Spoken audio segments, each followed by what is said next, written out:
Good morning, everyone. It's Trader Rob. Today is Monday, July 20th. Hopefully everybody had a fantastic weekend. Got a lot of stuff to kind of go over and dissect here this morning, so hopefully you're up bright and early with me here this morning. All right, where do we start? You know what, let me get my signal members in really quick.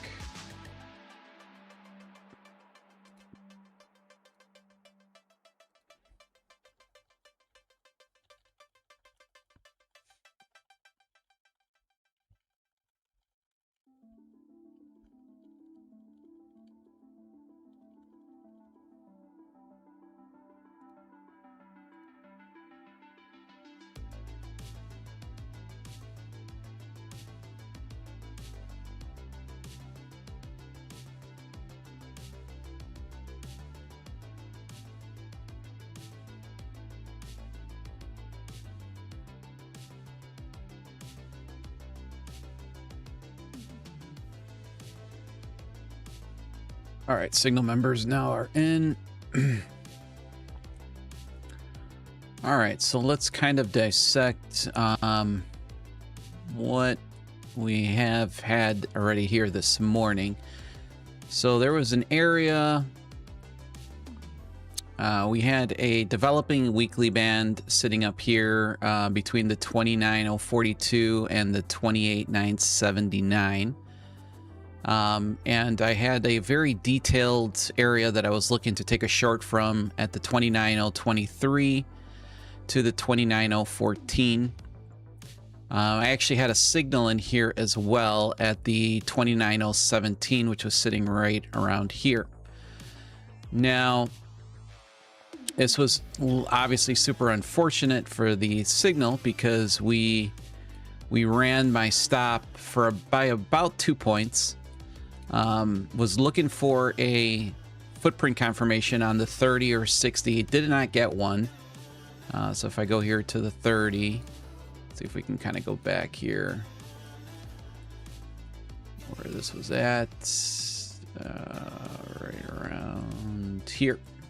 So I was looking for a flip on the 30 range or the 60 range, anywhere in this area right here for my signal.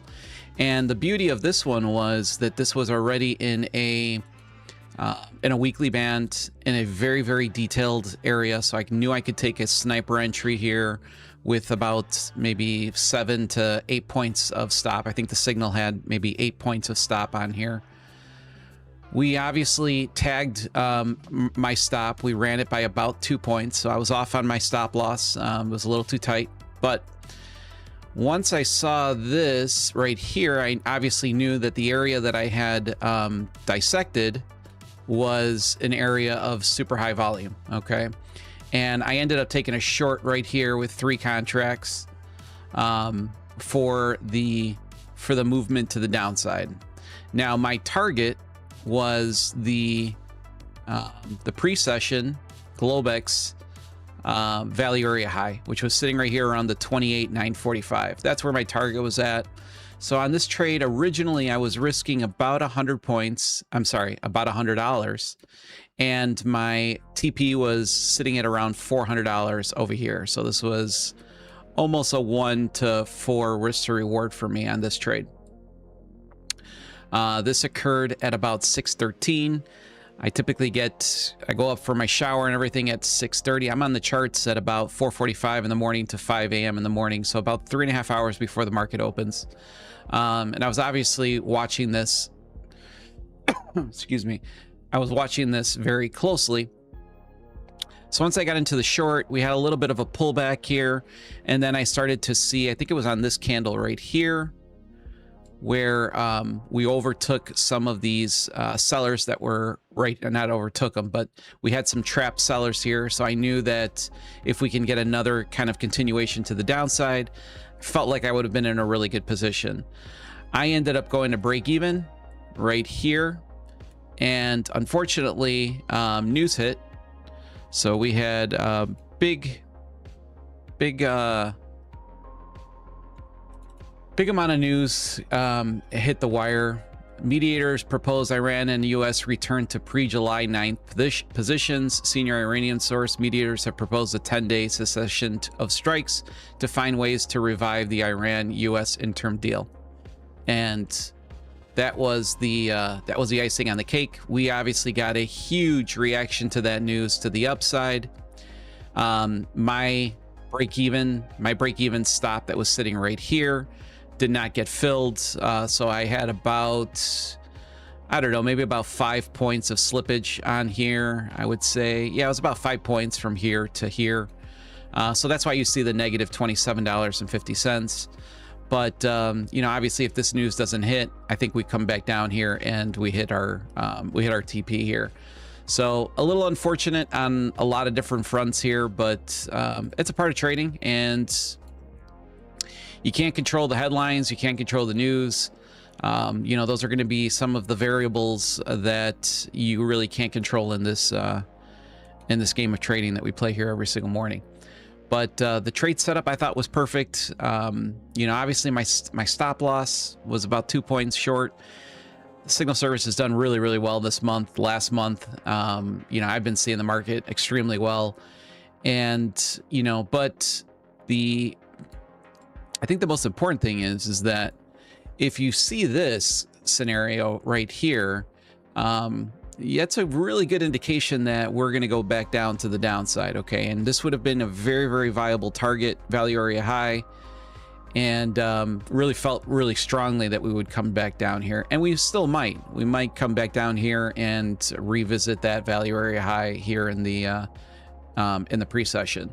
So that's explaining my entire trade process here this morning. And one of the main reasons why I went to break even was, I think I went to break even right around 625, so somewhere right around here. And that was mainly because I was going into the shower at 6:30. So I did end up going to break even right there, off of my short with the 3 contracts. Which is a good thing that I did, because, you know, let's just say you don't have, let's say I didn't go to break even here, and I would have kept my stop loss up here. One, I would have lost, you know, $100 worth of capital that I could put into another trade. And two, on this huge spike to the upside, who knows where I get filled? You know, who knows where liquidity pops in and out of? And this $100 stop might have turned into a $150 loss. So in hindsight, or going back into it, moving my stop to break even though I did get 5 points of slippage on this big news candle right here, I think it was the right move to make for sure. As you guys can see, P&L has, you know, obviously increased on this account. I think we were at like $3,800 at some point last week. Did take a nice trade on Friday for about $300. So just kind of working here to see what we can salvage here out of July. But for the most part, the bands, the levels have been doing extremely well. And as I mentioned to you guys on all of my Sunday videos, let me get these alerts out of the way here.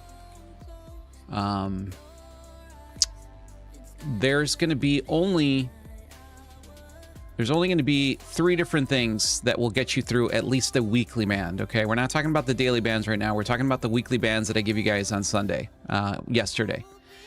So on these weekly bands, the 3 things that will get you through a band is going to be either high impact news, it's going to be unscheduled, unplanned headlines that come out, like this morning, where you have an official coming out saying that, you know, they're recommending a 10-day cessation of strikes and to go back to July 9th or 10th to kind of to their agreement. Well, on situations like that, you're going to get a huge spike with very little pullback, very little liquidity.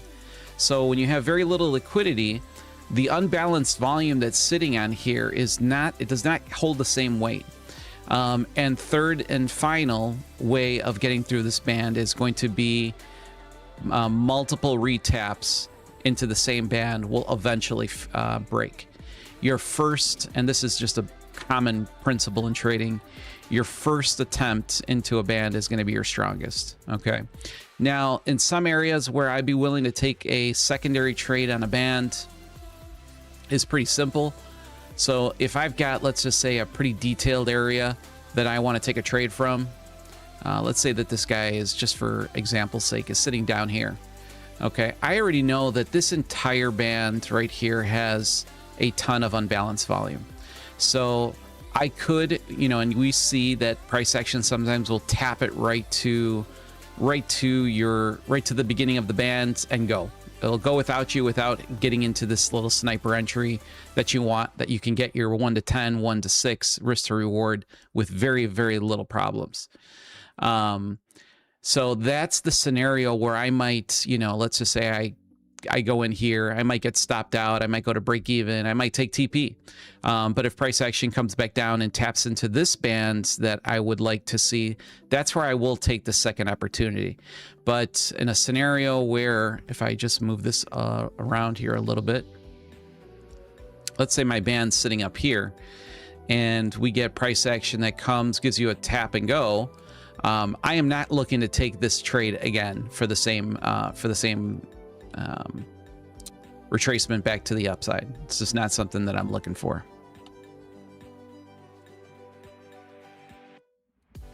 And see, like, this is a great example. So this was this is a band that I gave this morning. So this is a daily band right here. Let's see, this is on a 15-minute. Let's just jump down to like a 1 minute so we can kind of see what price action was doing here. So this was your band right here. This is a daily band. Okay, so we obviously tapped into the band right here. We were starting to see a reaction to the band to the downside, and then this was your news headline right here. These 3 candles right here was essentially about 120 point move in a matter of 2.5 minutes. But it's this initial candle right here that obviously pierced this daily band, not weekly band, but daily band. And, you know, obviously here would have taken a loss. You know, if you had a limit here, stop loss here, you're going to get pinched there for sure. But again, those are just some of the aspects that we can't necessarily control. So some other things to look out for here. We'll go over our key levels, but for right now, the NQ, we've got a daily band sitting down here at the 28.89 with a tradable level at the 28.878. That's on the daily. You know what? Let's just start on the weekly, just so we are all on the same page. Let's go top down. On the weekly, we've got a band sitting down here at the 28.511 to the 28.402. Sorry. Extremely strong band. Buyers are all sitting down here. Again, this is a weekly band, so you're going to see a big reaction to it. This was a tradable level that I gave you guys on Sunday at the 29.017. Nice reaction here. Nice reaction here. And then sitting above where price action, sorry. Oh, these charts are so strange lately. Okay, there we go. Above us, we've got sellers sitting over here at the 29.646 to the 29.574. Tradable level at the 29.599. And then you've got another weekly band sitting up here on the ES. ES has got a weekly band above and below it. 75.80 to the 75.47. Again, this is all sellers sitting here. It's going to be very hard for the ES to get through this band here this morning, unless again we get some type of unexpected headline news that comes out. We have no scheduled news for this morning, so what could have been a light news day has now turned into a pretty volatile one just based on the headlines that came out. And then we've got buyers sitting down here at the 74.59 to the 74.08 with a tradable level at the 74.58. Gold's got weekly bands at the 40.72 to the 40.54 and the 39.87 to the 39.61. Gold's been reacting extremely well to the bands. So those are the weeklies. That's our top-down approach to the market. Okay, that's kind of our roadmap for the entire week. Now, if we go take a look at the dailies, we obviously kind of busted through this one right here. I had given you guys a level at the 29,009 at about 5 o'clock this morning. And we've already overanalyzed this move here, how we got this impulsive move to the upside on the unscheduled headline news that came out. But below that, we've got buyers sitting down here at the 28,889 to the 28,852 with a tradable level at the 28,878. Above us, I do not believe we have anything. We don't have anything right now, at least on the daily. ES is pretty similar. These are dailies, so these are going to be a little bit more detailed than the weekly, but they fit pretty nicely into the weekly bands. 75.79 to the 75.60 and the 74.72 to the 74.53 with a tradable level here at the 74.58. And then lastly, we've got gold. Our daily bands in gold are the 41.09 to the 40.92, and buyers down here at the 39.80 to the 39.61. So that's your three equities markets here that we've got kind of brewing. I'm going to go ahead and delete these bands as we don't need them on our chart any longer. All right, so now let's take a look at some things that some areas that I am looking at. We've got, I think, some tradable, no, I'm sorry, key levels. Okay, so we'll start up here. All right, we've got some sellers sitting up here on some unbalanced volume. This is pretty much what I've just showed you on the other chart, but some key levels for today. We've got a key level on the NQ at the 29,219, the 29,190. This was our weekly value area low that's sitting right up here. Sorry, value area high that's sitting up here. I got to change that. It's value area high. Below price action, there is a pretty small sliver here of buyer unbalanced volume that's sitting at the 28,818 to the 28,806. Let me see if I can change this color on this on these numbers to make them maybe a little bit bigger so you can see them a little bit easier. Tradable level at the 28,747 on the NQ. Now we got a lot going on down here. So this is all buyer unbalanced volume, weekly bands. Okay. But I've got it kind of broken up in here by a few areas that I want to trade. So I would be looking to trade this setup first at the 28,507 to the 28,494. Again, these should realistically be at a 1 to 4 risk to reward minimum. Okay. At a minimum on these weekly bands. Okay. These are going to get very, very strong reactions, or your next best thing would be to find yourself, look at your volume profile and just kind of take a look and see what might make sense. Might be the point of control that's sitting here for the session that you're in. It might be the value area low. It might be the value area high. See what makes sense, what your first target that would make sense looks like, and then see what the risk to reward is looking at from there. So, and again, you can, with the micros, you can scale out maybe at your value area low, and then you could take your full take profit at the session point of control, or you take your entire position out at the first target. So those are things to think about. And then secondly, the next area that I would be looking at is at the 28,439 to the 28,423. This is another kind of key area here for buyers. So this would be trade setup 1. This would be trade setup 2. This is a good example of what I was just talking about in the beginning of the stream, where you could take, 1 to 2 trades per band, and that's how you do it.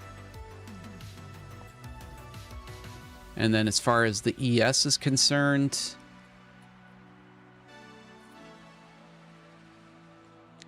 ES is pretty similar. So we've got some key levels up here at the 75, 75, 75, 72. And then this is all of the bands that we've already been talking about. But I do have an area right here on the ES that I would look to take a scalp from at the 75.63 to the 75.61. Again, with at least a 1 to 4, 1 to 3 risk to reward, or find yourself your most valuable target. A good example, if we get price action to come here, tap in, this right here would be a great area to take profit, which would be your value area high. That's like your first, you don't have a key level. There's no key level sitting right here. If there was a key level there, again, that's probably what you want to target. So maybe like an overnight open or a previous day high, low, you know, different types of daily key levels. If it's sitting in between your TP, that's probably what you want to target for a TP. That's what you want to make as your target. So this right here, again, 75.63 to the 75.61 on the ES. And then a little bit more above it, I've got the 75.97 to the 75.91. Both of these areas, these are seller controlled, so I'd be looking for shorts in that area. Another key level down below us at the 74.84 and the 74.73. That's all we got here on the ES. We'll go back to the NQ. And we'll see what the NQ wants to do here today.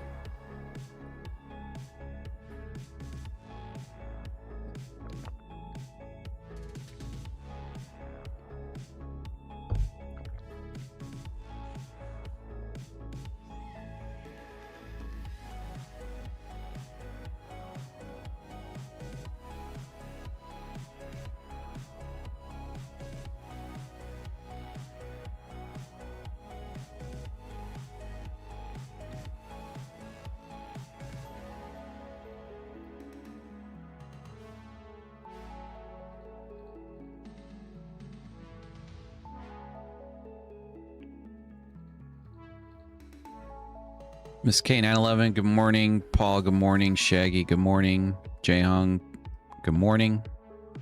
Key, good morning. Keith, Joe, Steve, good morning all.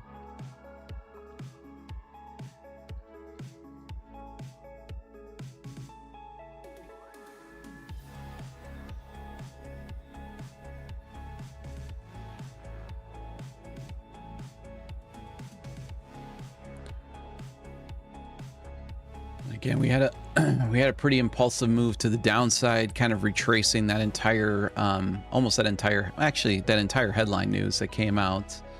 So we've got some unbalanced volume sitting right here.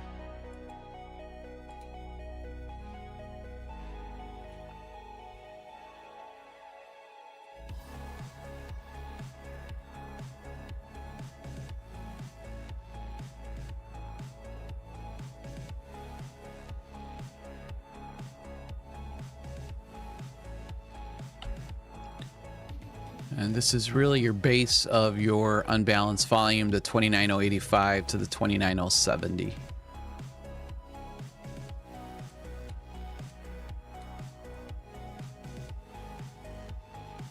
And that's, again, just picking up on this little consolidation right here. Big impulsive move, break of structure, everything that we're looking for in our setups. And this is a scalp, so this is not a 1 to 4 type of trade. This would be more like a 1 to 1 or a 1 to 2 at the max.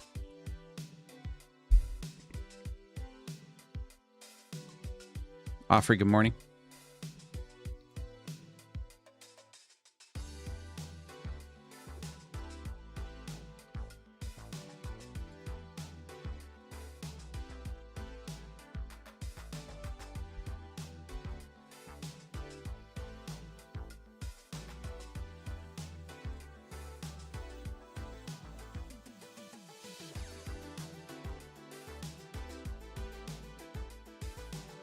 You guys watch the Spain-Argentina game? It's crazy. I actually had England. I had England and Spain go into the finals, and I think I had England winning it all, which obviously didn't play out. England came in third place. Spain ended up winning it though. It's a great game, great match. What else did we have yesterday? We had the U.S. Open. A lot of controversy this weekend in the U.S. Open.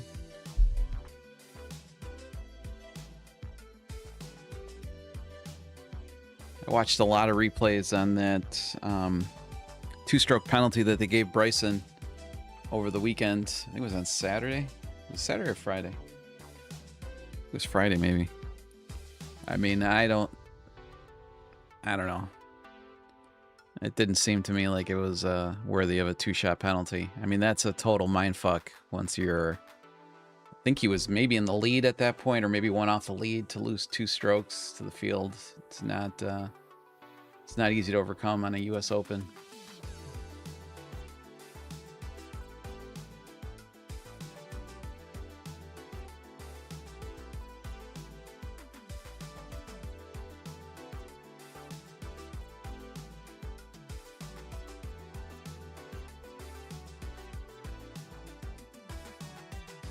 Morning, J-Loves. And then has anybody else had any issues logging into your LUCID dashboard this morning? I was forced to do a password reset this morning, and I didn't get any communication from LUCID in regards to like a breach or something like that, because usually if they have some type of breach or some type of what do they call it? Not spamming, siphoning attack or something like that. They'll usually send out an email saying that everybody's passwords have been asked to be reset. So just kind of wondering if anybody else had the same issue on their LUCID dashboard.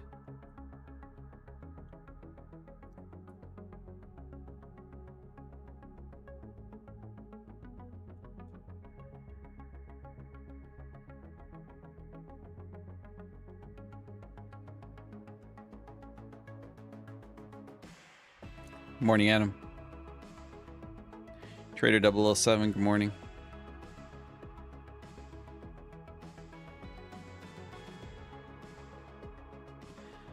Joe, the mail communication came 1 week ago, I think.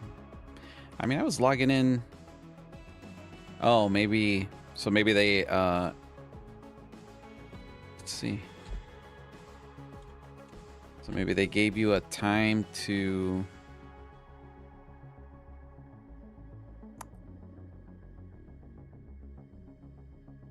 Oh, you're right. Friday the 10th. Password reset required. This is not a result. Your password has been replaced with your previous password no longer sign you in. That's weird. I was signing in on Thursday and Friday. That's weird. All right. Well, we solved that mystery.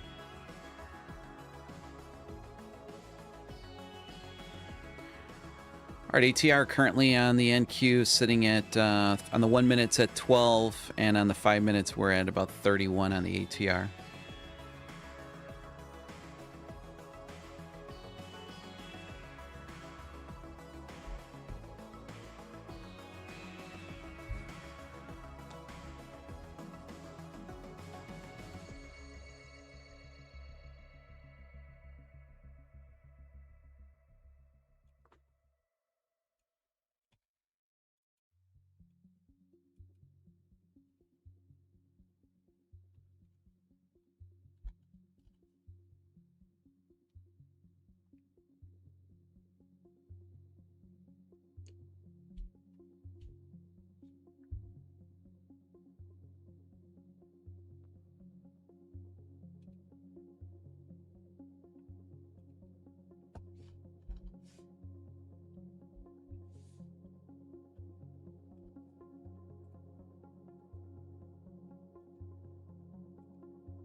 Let's start a quick poll here, just to kind of get your gauge on where you think the market might be going here for this week.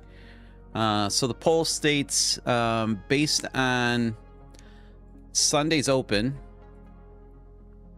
which, let's get to Sunday.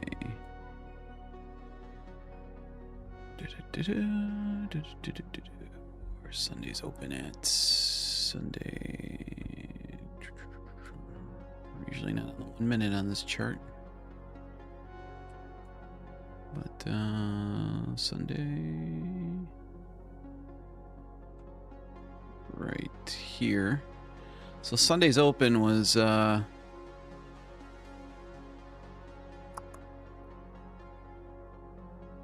the 28,818.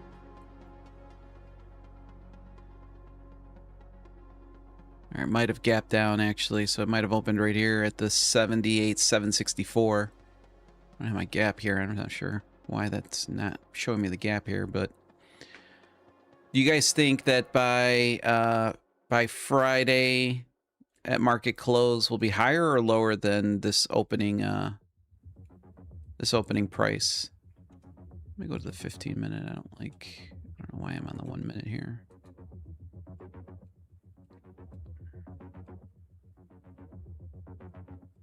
It's better.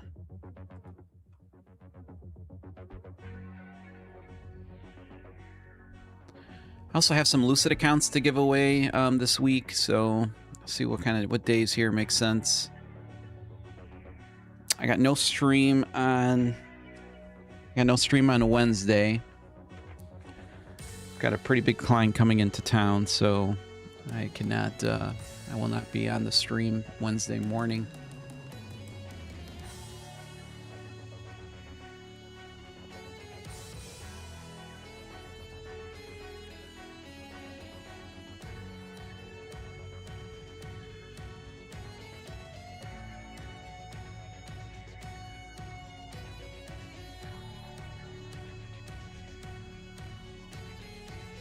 We got no votes on the poll so far.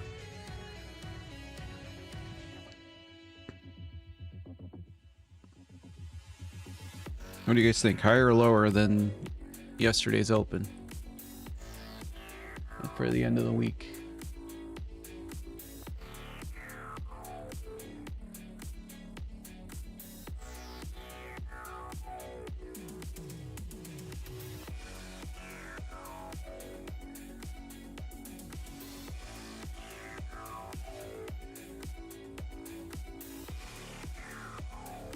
All right, 2 votes came in at higher. I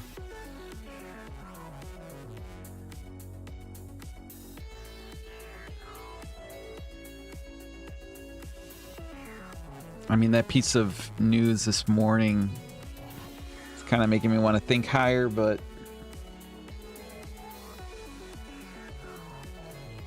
if we take a look at the bigger picture on the volume profile, to me it does look like we go lower.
right, and I'm gonna give away today. I've got a few to.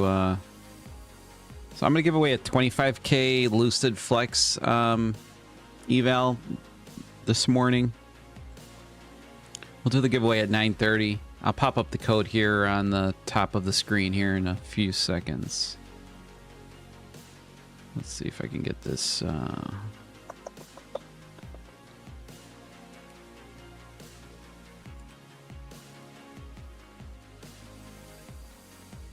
Let's see if I can get this right.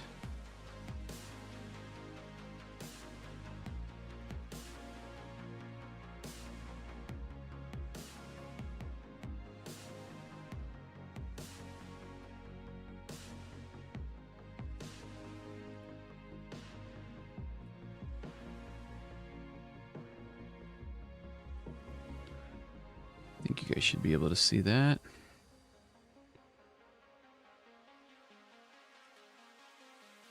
All right, 25K Lucid Flex giveaway. I'll give it away at 9:30 this morning, so just type in the code word Rob. Yeah, let me make this a little bit easier to understand.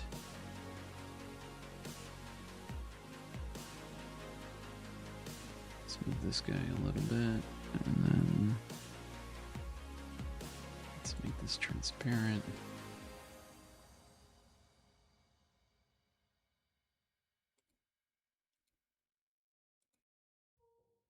There we go.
I would say you got a pretty good chance of winning today. Didn't advertise this one, so hopefully a loyal viewer can grab a hold of one of these accounts.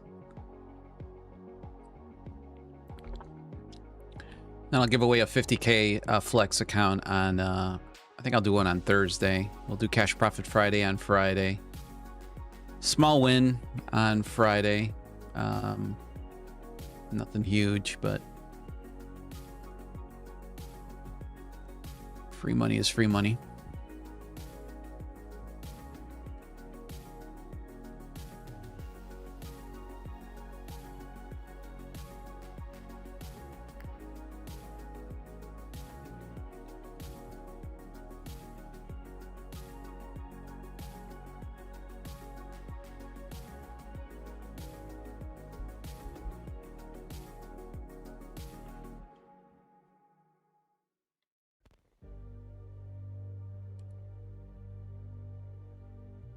And if you haven't done so far, if you could just hit the like button, I appreciate that.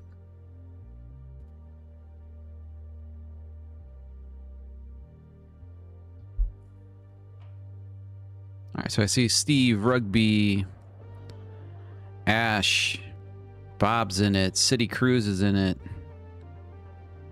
at 021348. Paul's in it.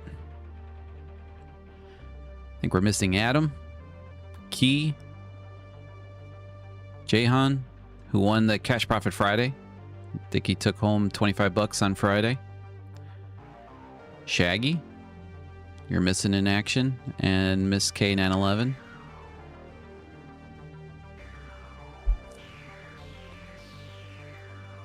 I'm actually pretty fond of the 25Ks. I've never traded the 25Ks before, but they're Tradify's instant funded ones I think are pretty good. It's a pretty small target, 1,500 bucks. You could take a $1,000 payout, and with their current promotion, I think the instant funded came out to like 209 bucks or something like that. Seemed like a great deal.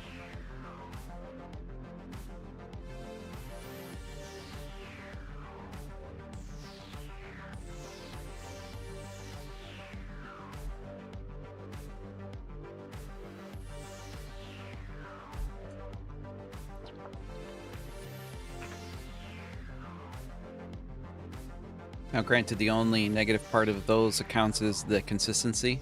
Starts off at 20%. After your first payout, you get bumped up to 25%.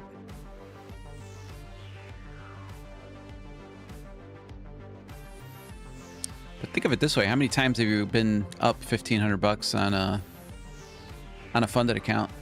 Many, many times. It's a pretty small lower threshold to take some profits.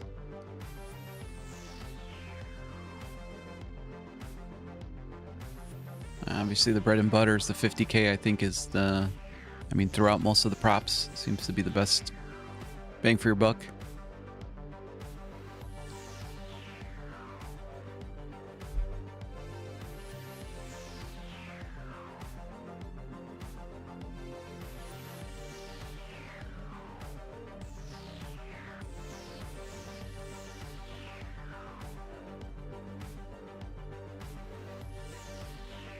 All right, market pretty much going sideways here. Not much to look at here right now.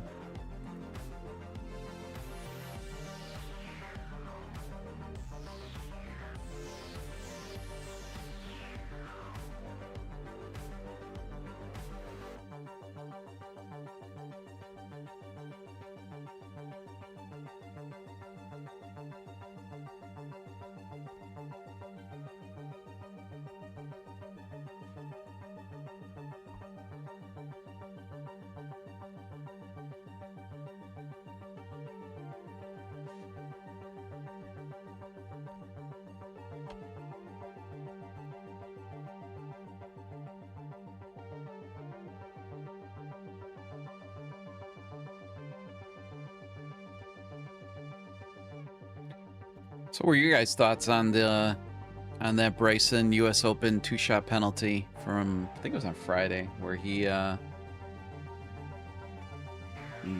they said that he was improving his lie on his backswing by stepping into that tall fescue.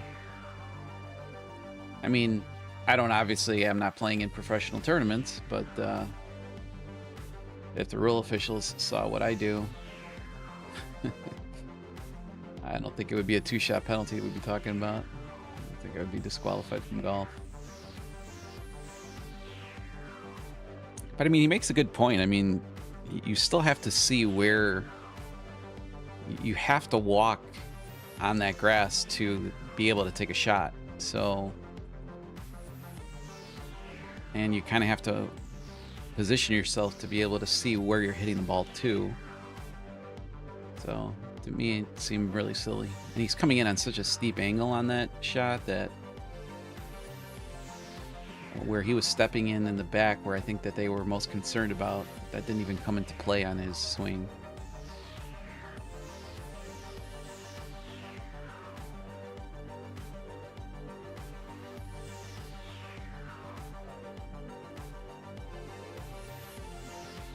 All right, Paul agrees with me. Yes, the 25Ks are great. I gotta say, I've been a big fan of these.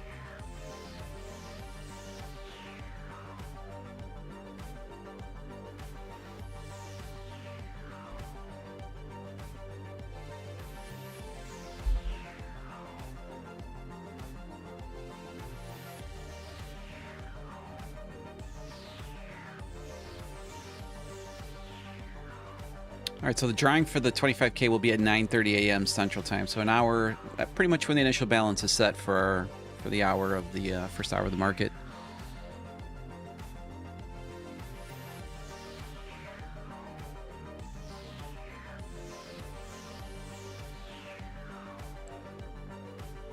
Man, what a big change a lot of the trading influencers have, you know, and again, I mean, hate them or love them. You know, Patrick Wheeling, I think, really started this trend that you're now seeing on pretty much all of the big channels with pretty much 24/7 trading on YouTube. It started with PW, where he brought in God, I don't even remember the guy's name. Damn,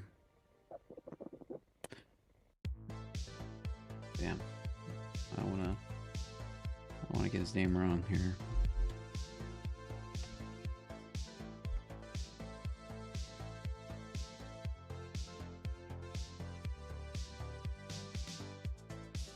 Let's see.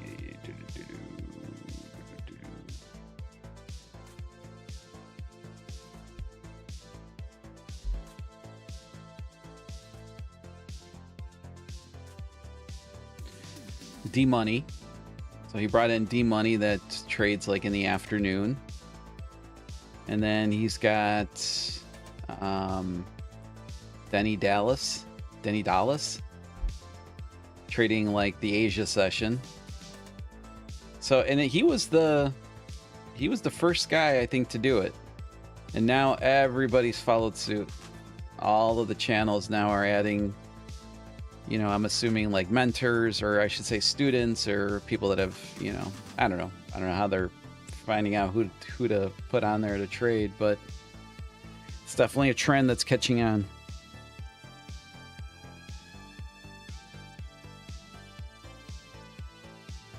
And again, the reason why I say you love him or hate him, he is by far the best marketer that YouTube's ever seen in this trading space. Maybe besides the guy who trades the stocks. But he got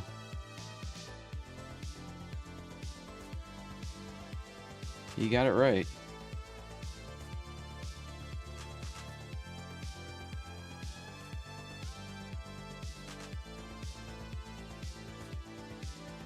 And another thing I was contemplating is I think I might demonetize my streams. I don't see a point in monetizing them any longer, or I really shouldn't have really been doing it from the beginning. So I think once I demonetize, you won't see the commercials maybe as much.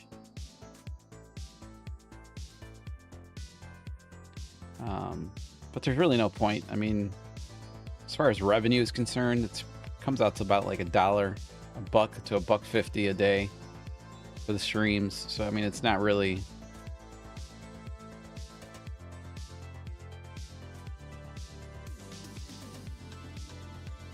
doesn't even pay for a coffee.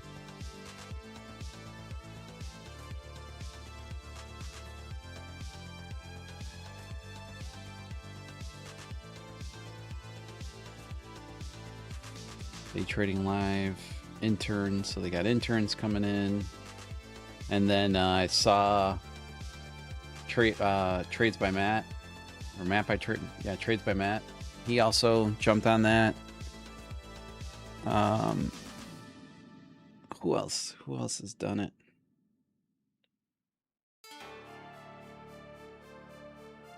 Forgot what the other guys' names are.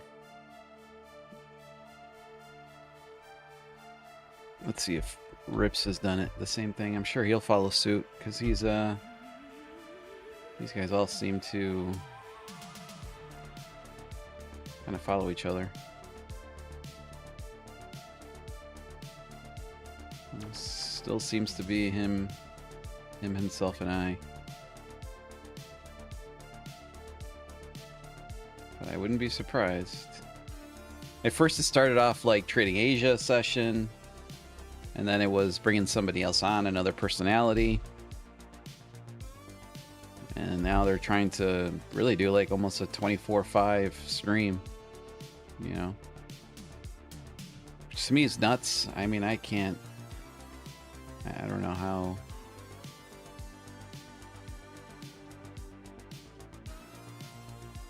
I don't know how they do it.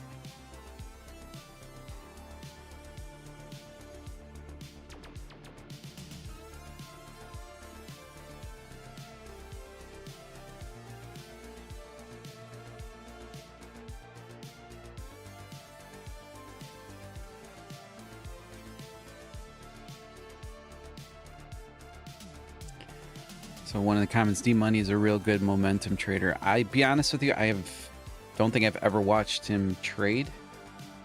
I did tune into I call him Danny Dallas, but I don't think that's the right name. Looks like Dallas. But I was in my patio. I was on my deck last week, and my son was able to get like YouTube on the TV we have outside, and he popped up. I watched him. Again, I don't understand. They don't, I guess, explain. I'm sure if you watch them every day, you probably understand the strategy. I guess the same as if somebody was just to tune into my channel, they would probably not understand, you know, besides what they see on the bands and what they see. Okay, well, I'm assuming that he's, you know, thinking about taking a short from here. But you don't pick up on the exact strategy until the influencer or the person who's trading explains it. So I have no idea how they trade or what type of price action they're looking for. But man, they're getting views. They have like a consistent 1,500 to 1,200 people live at the same time. That's huge. I mean, that's like absolutely enormous.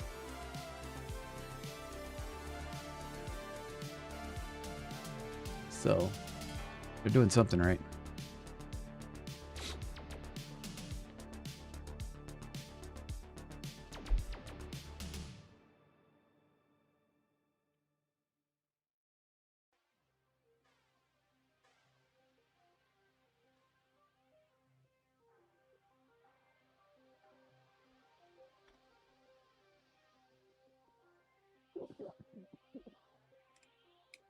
Let's see if these 8 o'clock algos kick in here or not.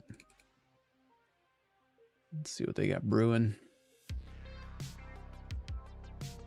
Might have to go down to the 30 actually.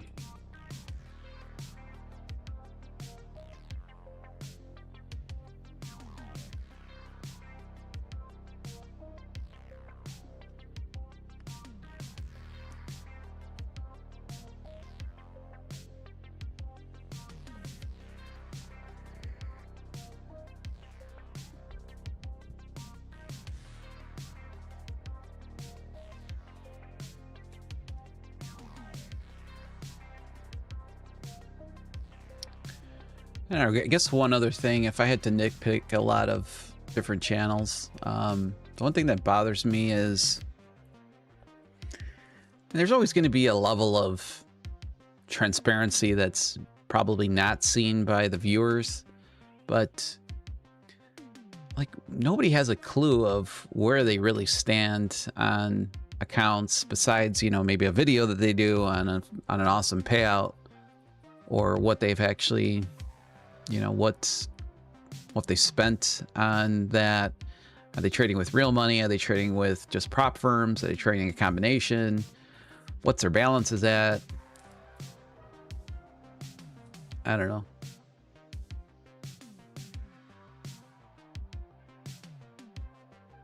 And don't get me wrong, I mean, there's obviously an added pressure. I mean, when you show everything, there's obviously going to be added pressure to perform. You can't fake it.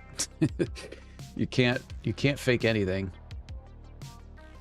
And maybe that's the reason why they don't do it. I don't know. They already have the viewers, and the viewers probably don't mind it. They're just looking for the next they're just probably looking for the next setup to copy. And if the trader's profitable, why not? I guess why not?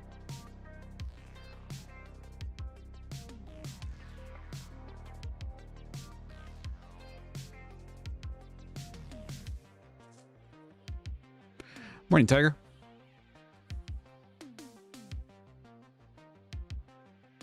Todd, good morning.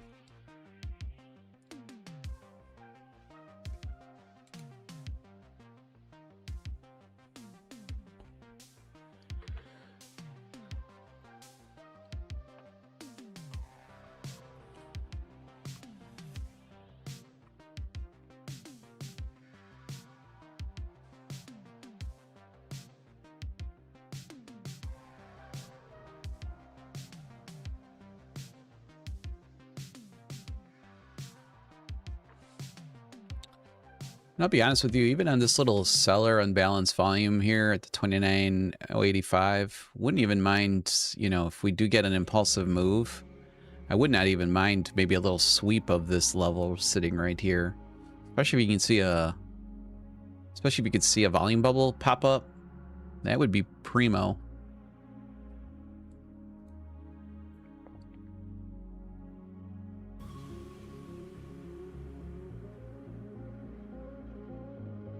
Umbra, good morning. AP, good morning.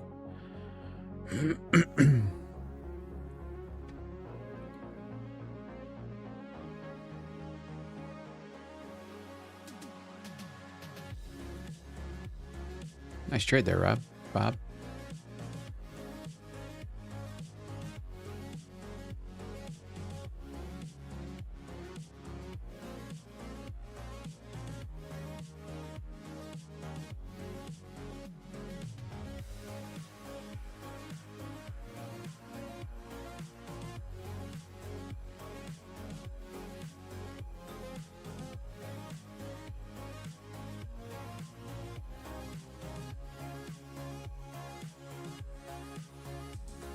Todd says what most people don't realize is that boring pay is not trading for clicks. Yeah, I gotta agree with you there.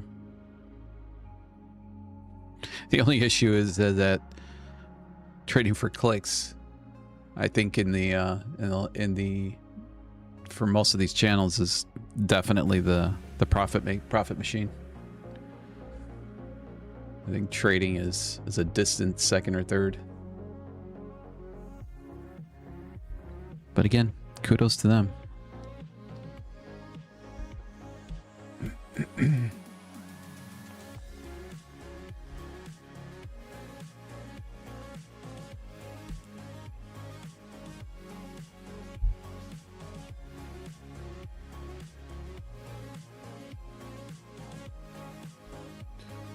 mean, I know I set myself a lofty goal, but like I'd like to get this account over here to, I'd like to at least see it at $6,000 by the end of July. I mean, that would be, I think, and I could do it.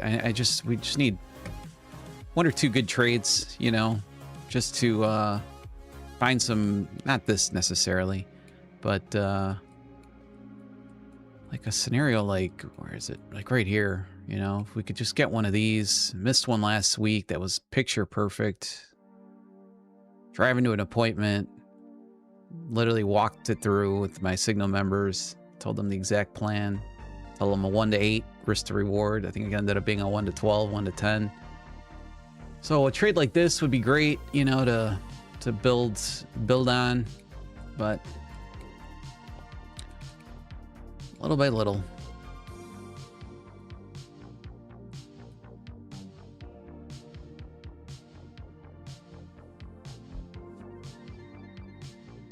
About 20 minutes here for market open.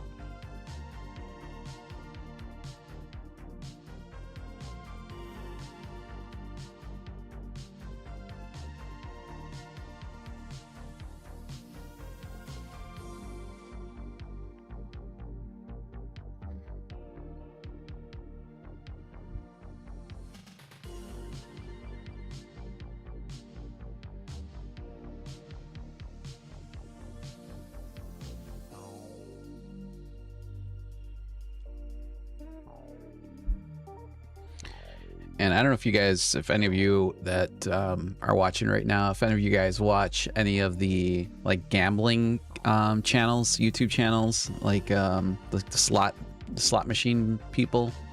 I personally don't watch them, but my wife loves to watch them. She does love slots, so she watches a few channels that are pretty big in that space. And one of the influencers, his thumbnail popped up on my stream. I think it was on Saturday or Sunday, where he exposed like three gamblers that had started channels. And I guess the bigger that you bet on these slots, you know, the more exciting it is, the bigger the jackpots are, and that's how you get views. That's how you get, you know, you get sponsorship deals. I mean, it's very lucrative for people that do those channels. And these guys created, these three guys came out kind of an ingenious solution to leapfrog a lot of the people in that space without really risking any money. Let me see if let me pop up this video. It's fantastic. It's like that, I forget who's the guy that does he like calls out people on YouTube for like trading with fake accounts or sim accounts, or, you know, bullshit trades. So he kind of created that in the gambling space. Let me see if I can, and then I'll explain to you guys the scam, which I thought was pretty ingenious. This guy. So this is the channel. His name is Mr. Handpay. Huge YouTuber. Let's see how many. He's at a little over 1 million subscribers. I mean, it's big money. Big money. He's trading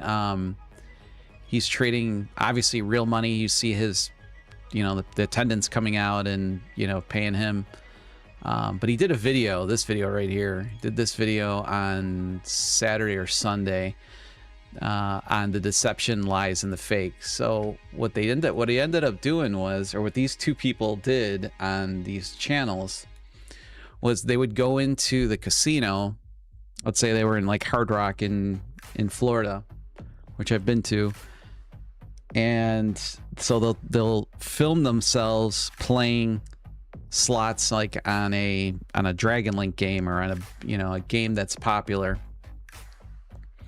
They'll do a few spins, real spins, or just them talking in the casino, showing like the background pictures, and then it cuts off to like the next game that they're going to play. And allegedly, these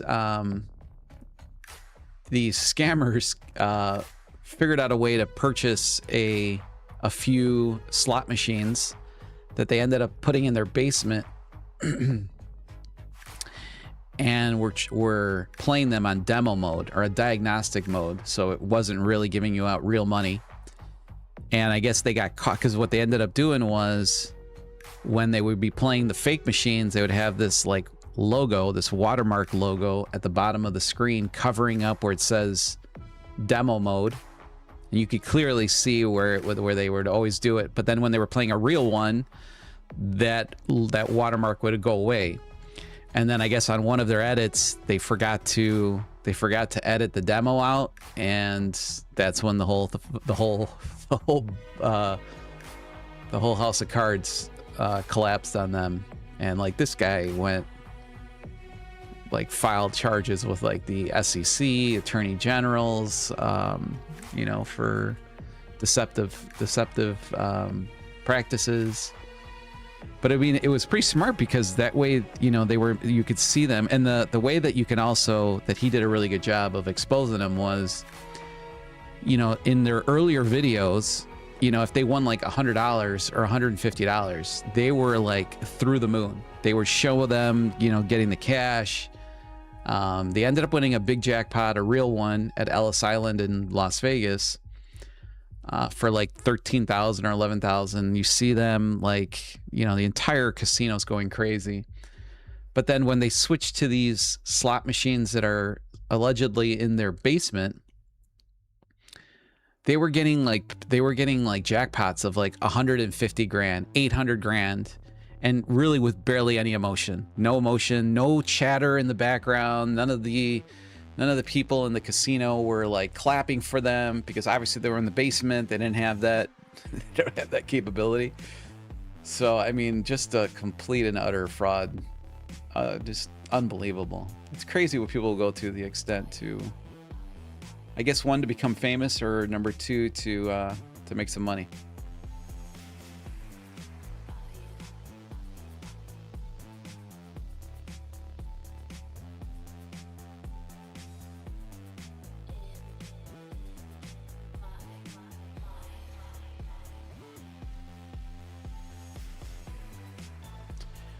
So AP, I don't know if you're talking about Rips, because I know Rips is a big gambler. He's a really good gambler. I've watched some of his videos on gambling. I mean, he's a professional poker player. And I don't think anybody could deny that he's a good trader. You know, I think last year he was showing all of his live brokerage accounts, making real money. I don't know if you're talking about him or not, but that's the first person that came to my mind, just because I know he's a big poker player as well.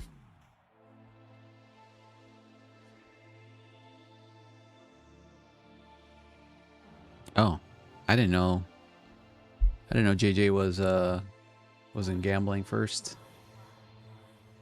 I mean, I could see him probably being a card counter. He's got a pretty intelligent mind. Works in different ways. All right, 13 minutes for market open here. I'm gonna go refresh my coffee and I'll be right back.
So let's take a look at some possible areas here. Let's go down to the 5-minute here. So could spike into this area right here for some liquidity at the open, and then obviously we've got value area high sitting down here, which was my original target on this short right here.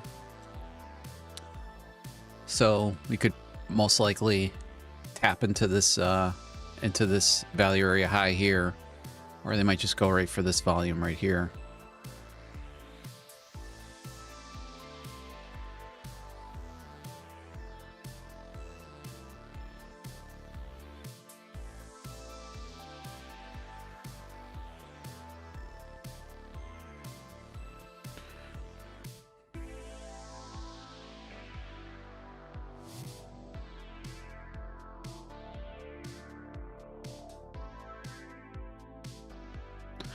Yeah, AP, I've gone over his strategy a few times on the live stream. It's pretty simple. It's a pretty simple strategy. You know, he considers, you know, depending if it's a news day or if it's not a news day, he considers the 829 closing candle to be the fair value of the trading day. So he's looking for reversion. Well, the first trade setup he looks for is a breakout away from there, which typically you get a pretty decent breakout at, I don't want to say breakout, but a pretty decent continuation at the market open. Even though I would say the last couple of trading days, actually I'd say maybe the last week and a half, it's been pretty wicky at the market open. So that part of the strategy hasn't been doing that great. But then after that, his core strategy is really a mean reversion back to fair value, which again he considers to be the 8:29 Central Time or 9:29 New York time close, which he considers to be fair value for the market.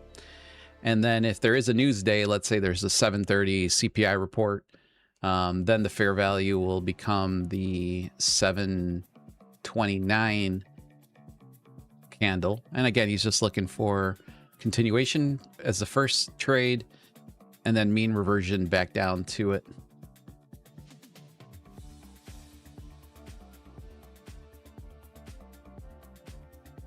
And he's at a 1 to 1.5 risk to reward.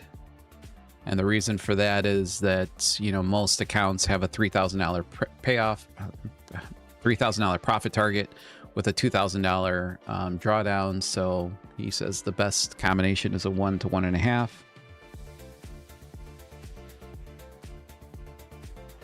And he's only looking for break of structure to the downside. So, you know, if we were to get, let's say that fair value was sitting in like right here, you know, once he would get a break of structure, which would be right here, like on a power candle, he'd be looking to take this short to this, he's got a set take profit.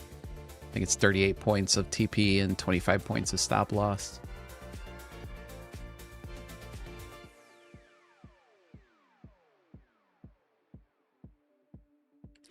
Some things I like about it is it's mechanical.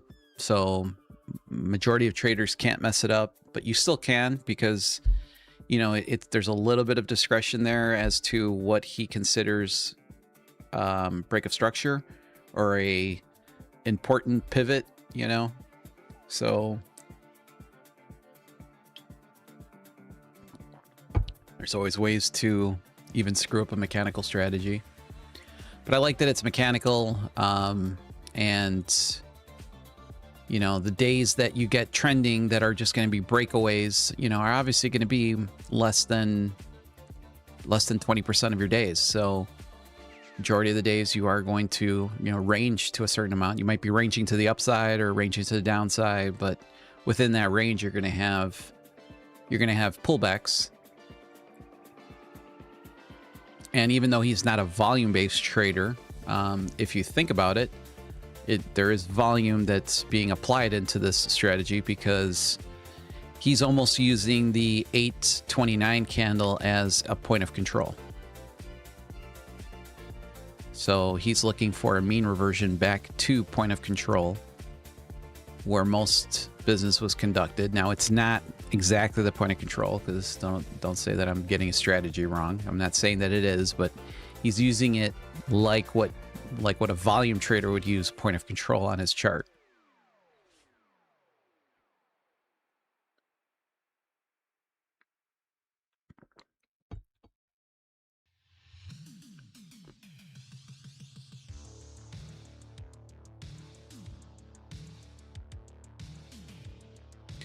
And you know, he states it many times, and I've said it a few times here on the live stream, that that's not a strategy that you should be using on a live account. This is a strategy that's strictly built for prop firms. There is a pretty high risk to ruin on the strategy.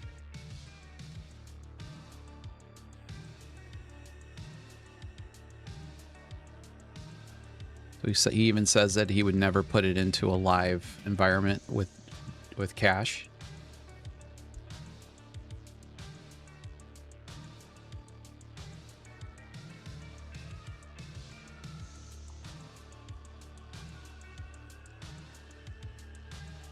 All right, 30 seconds here for market open.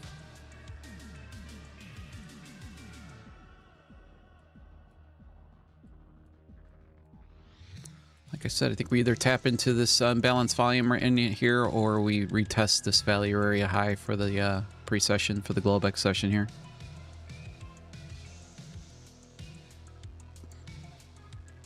I agree with you there, Tiger.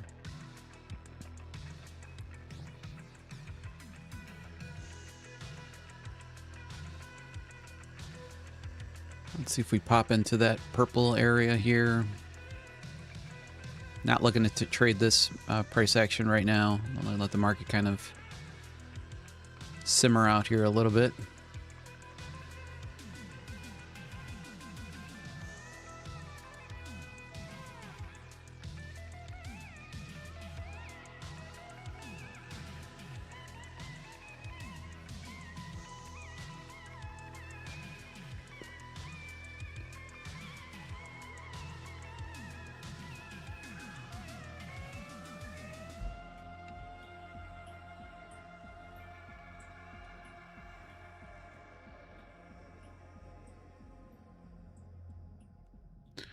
I would think we get a market bubble that would probably be created up here.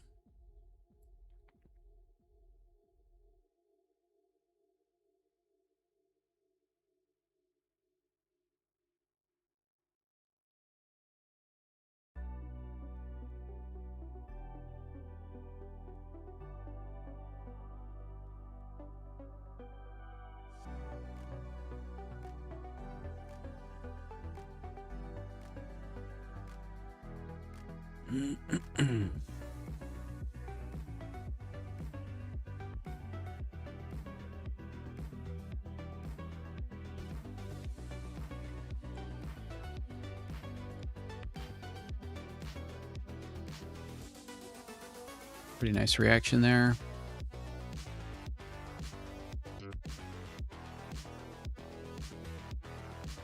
And it literally needed every single tick of that box that I created there.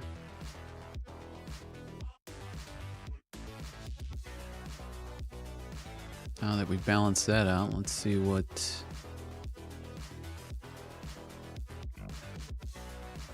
All right, so some other targets that we can look for.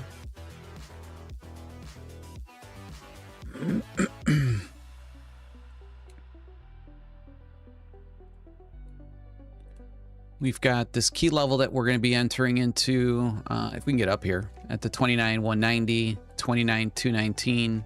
We do have sellers sitting up down here at the 242s down to like the 220s. This is your weekly value area high. Forgot to change that. Let me see if I can... I got it as value area low, but that's value area high.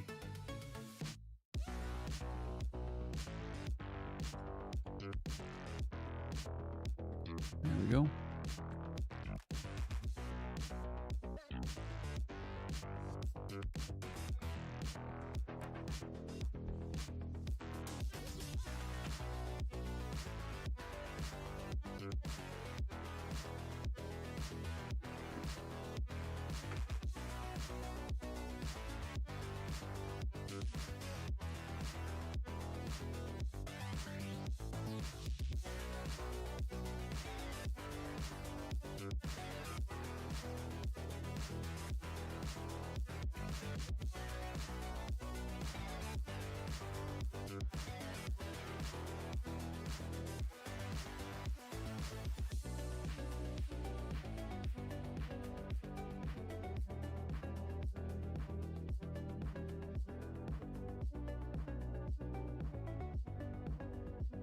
ES tapped into value area high for the Globex session here.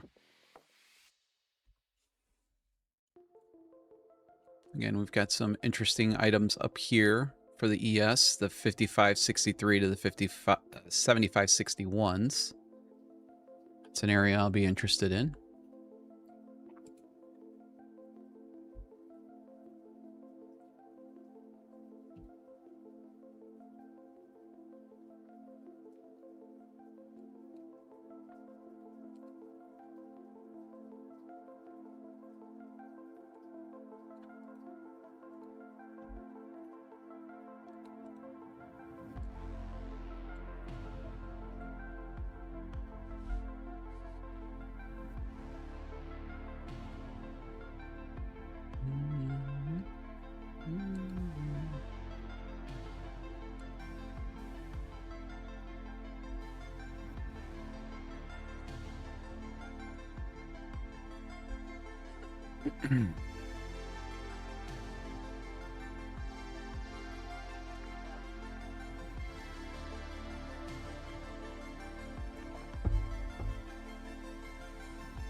Looks like we got some fighting right here.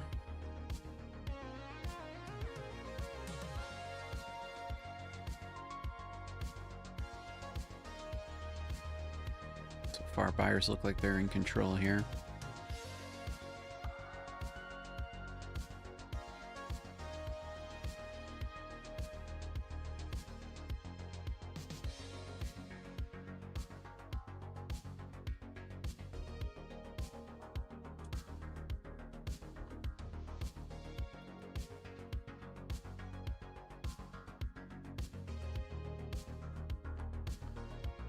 So we've got a pretty strong wall right here on the heat map at the 7550s. You've got 750 contracts resting there as of right now.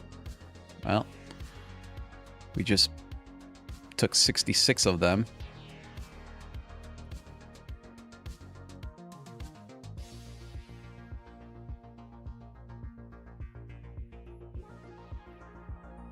And that does kind of coincide with the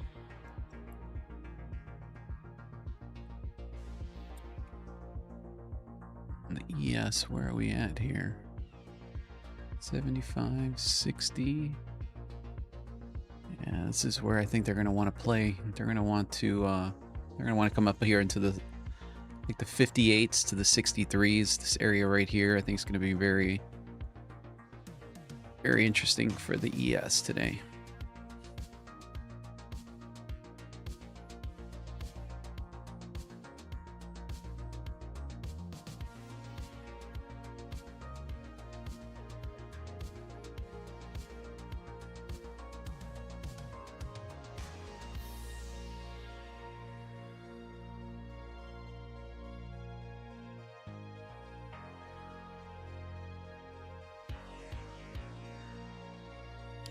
You can see big waves of volume coming in too on the ES to the downside here. See this, how this 194 just popped in? See how quickly the buyers absorb? Should probably get another push to the downside here. And this has been happening here, here. You see it constantly popping up, so.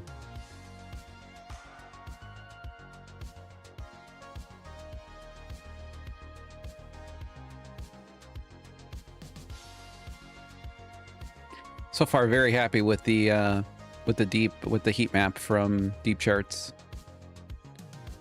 Zero reason to keep Bookmap at this point for me.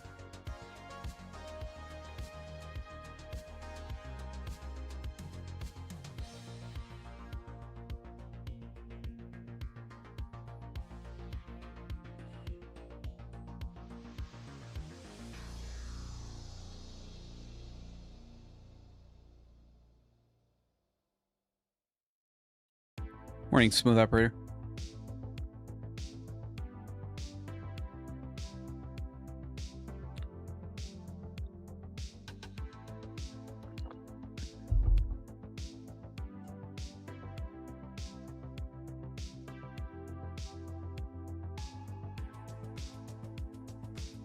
Pretty sure the market's going to be attracted to this right here.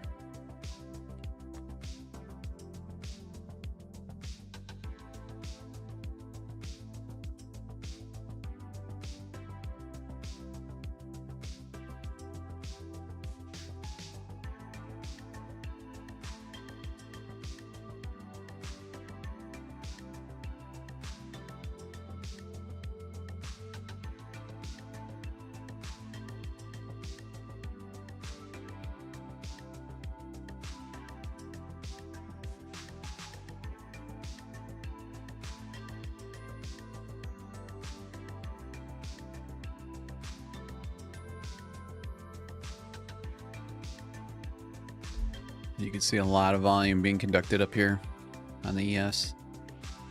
So definitely some position plays here on a Monday.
We are giving away a Lucid 25K Flex account at 9:30 a.m. Central Time, so in about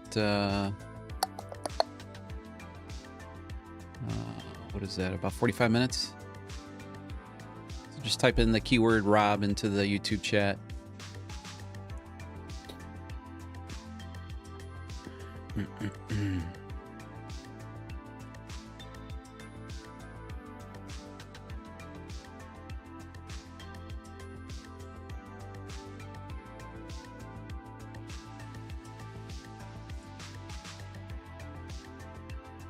Now we're getting into that territory. We had that big steep sell-off from last week. Let me see if I can pop this up on the screen. Where our next area here. Yeah, so pretty much right in between these key levels right here. Definitely, you're going to see some. This is definitely some sellers sitting up here, so we should see a bounce in between these two key levels right here.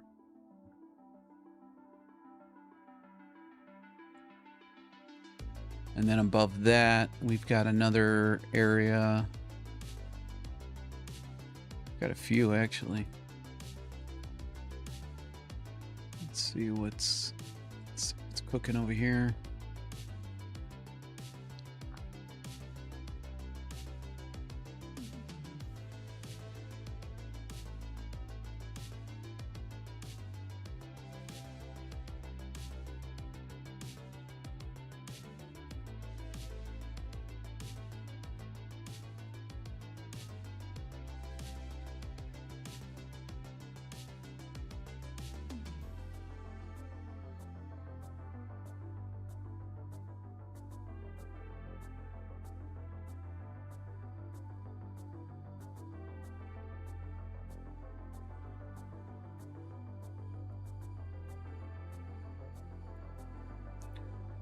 This looks a little sweepy to me here. We just tapped into this first key level here at the 29,190. Like I said, this area right here, market should not be smooth sailing through it. We should see some type of reaction right here. To be honest with you, this to me looks like this would be down to right around there.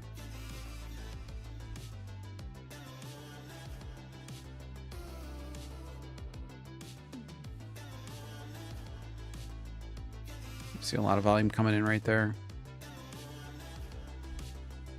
I don't know why my annotation tool is so sketchy today.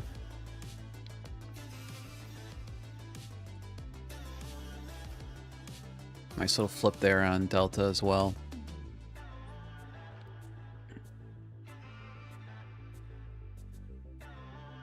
Again, not a super area here of interest for me. That's why was not looking to take a trade from there, but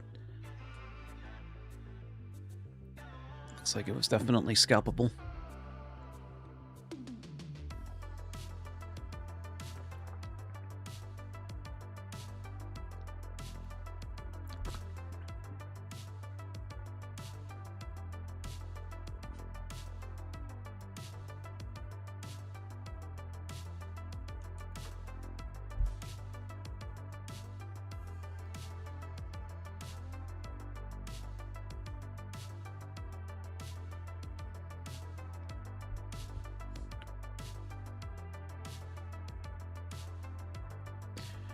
And again, everybody, this is definitely the pattern that you would like to look for when trying to find trapped buyers in this case.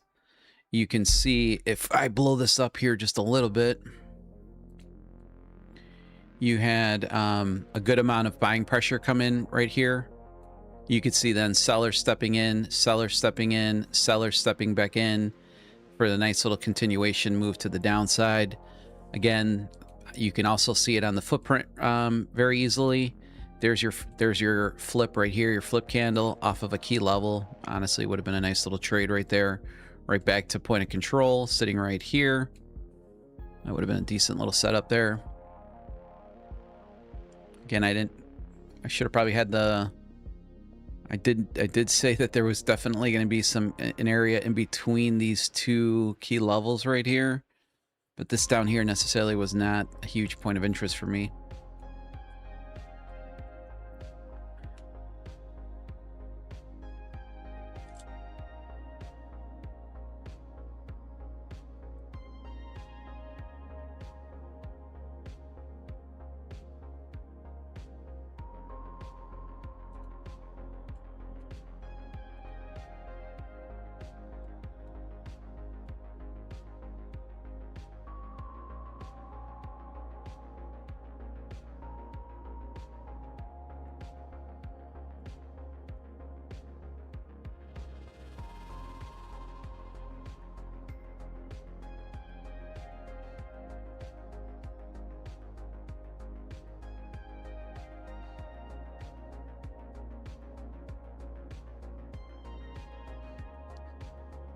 Good job, Nordic.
And going back to JJ's strategy that we were just talking about, I think with AP.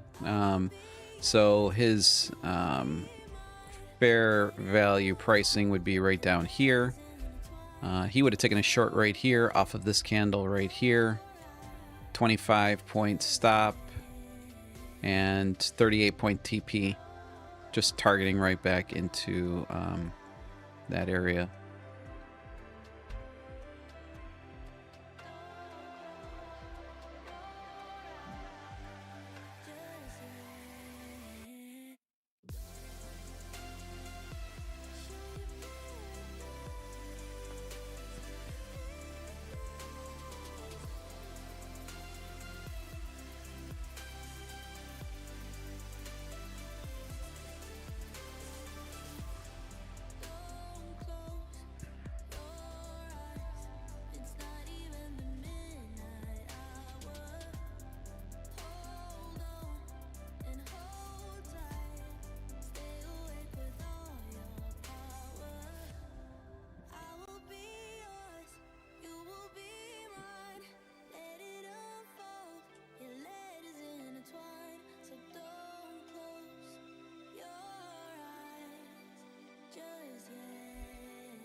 Pretty nice full rotation there on the move off of the open here. We've pretty much retraced that entire price action.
Going into a pretty good area of buyer support here on the ES. We'll see if they chew through this or not.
Definitely lower probability zone right here at the 978 to the 974, especially with this strong downwards push to the downside. So again, if I take a scalp here, it'd probably be a 1-to-1, pretty small scalp.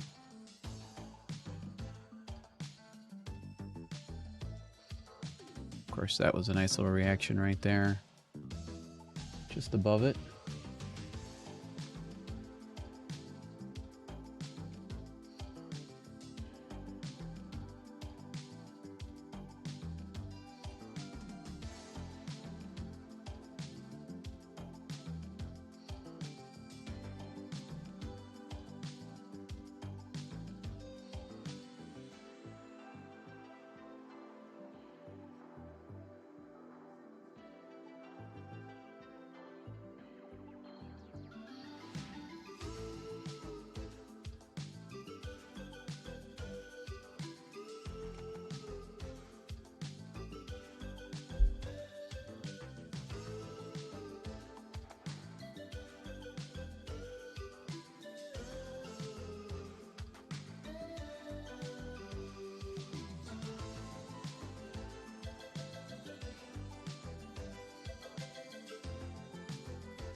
Damn, totally missed that one.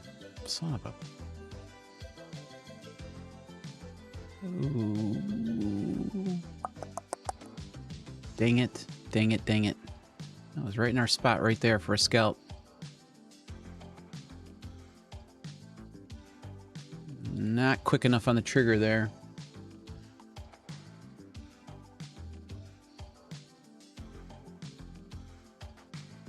Did get a nice little flip right here, though. Sorry. On the 60 and the 30. And that probably would have got us that 1-to-1 that we were looking for.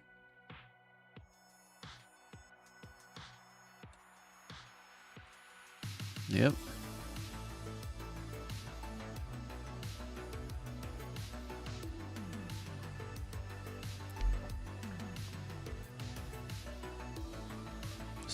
Just not quick enough to react there.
Let's take a look at this NQ area right here. We got some seller unbalanced volume sitting here at the 29062 to the 29050. We got value area low also sitting right here, so it'd be kind of like a retest of value area low, and we've got this seller unbalanced volume sitting right here as well. So we'll see if we get a reaction right here or not.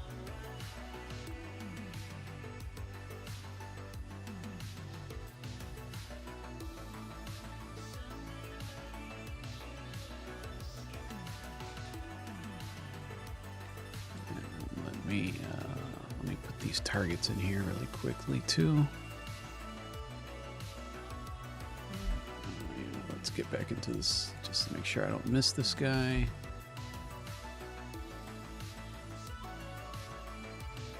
No flip there. We really would like to see it tap into this purple area. Jesus.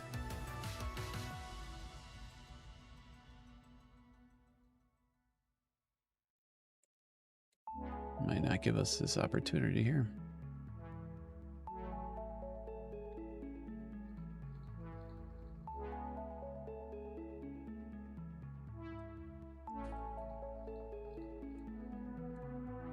Fuck. Damn, man.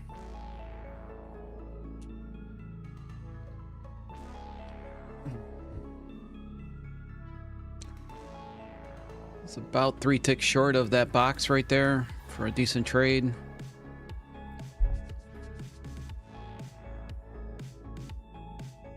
Feel like I'm a couple seconds short on everything here today.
Two good opportunities here missed already this morning.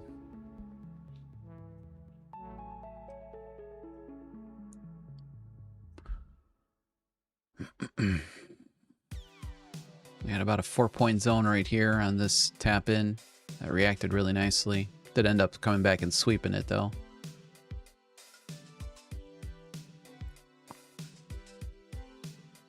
Now the only thing I'm looking for is possibly sweeping here. And maybe a continuation back to the downside, but you got to be super careful here that we don't get this added then push to the upside.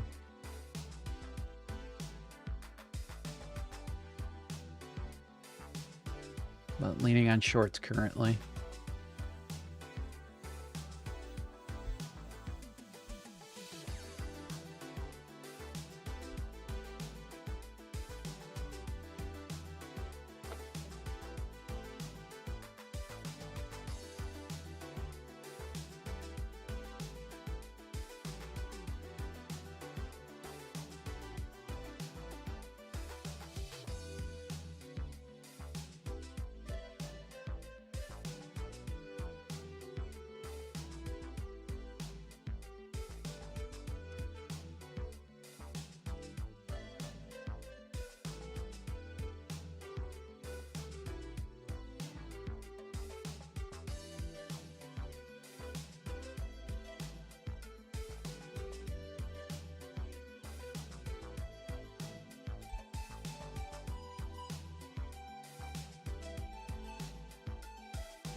Morning, Chump Sauce.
An area, next area of big interest to me would be down here. We've got buyers sitting at the 28.18s to the 28.06.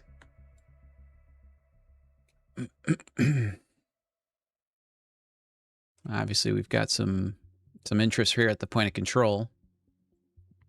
We've got some unbalanced volume sitting there. Actually, they may have just wicked that out there. I'll take a look at it.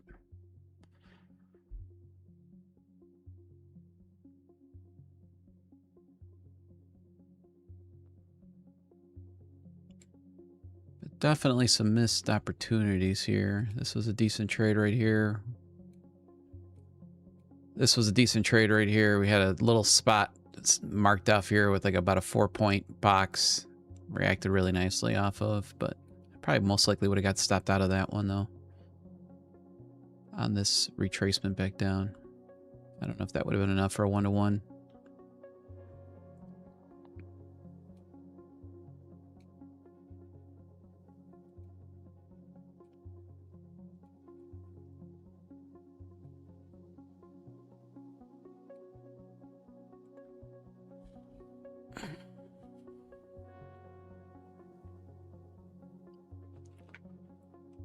Just trying to stay patient here.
All right, 15 minutes left for the 25K Lucid giveaway, the Flex account.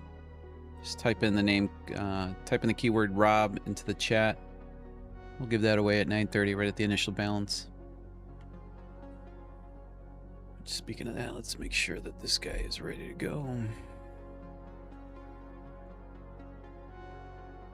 He is. Okay.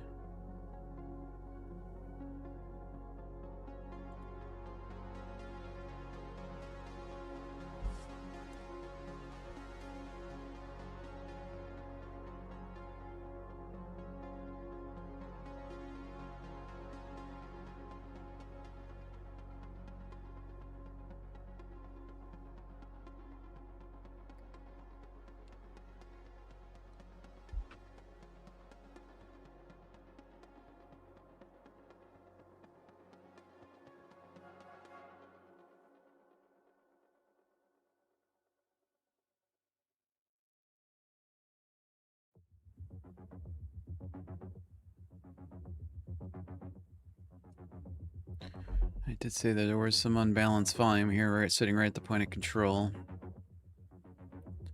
It's one of the riskier spots to take a trade from, but if it's left unbalanced, it usually gets a good reaction.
All right, first little breakdown here. Let's see if sellers step in here or not.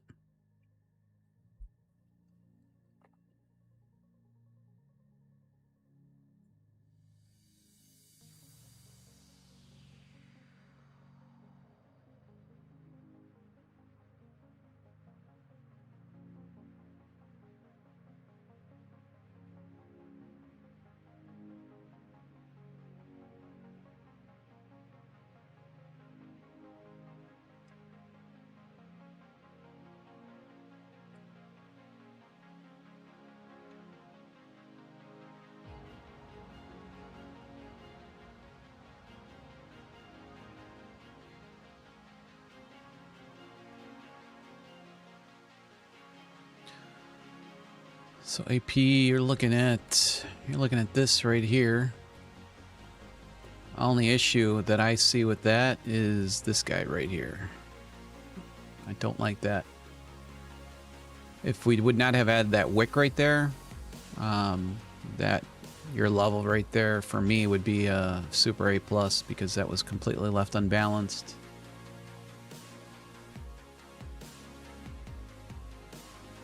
This wick for me, I don't like, but we'll see. See what happens.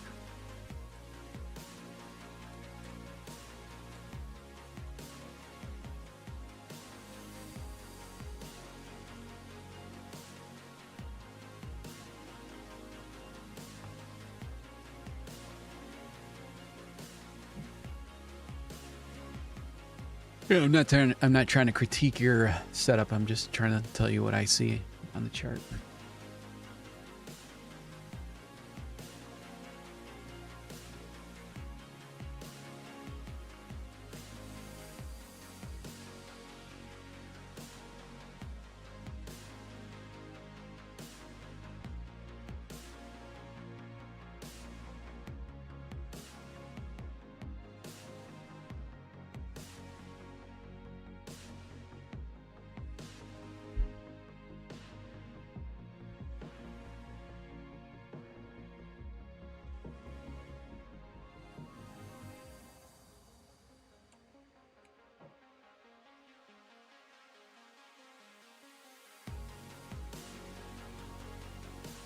And you also got point of control sitting up here as well. That could be a magnet.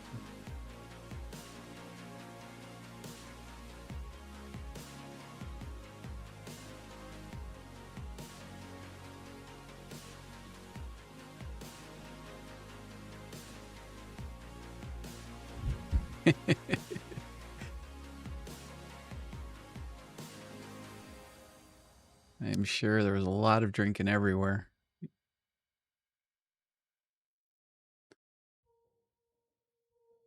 Let's see what kind of reaction you get here. Let's see if it gives you a flipperoonie here too.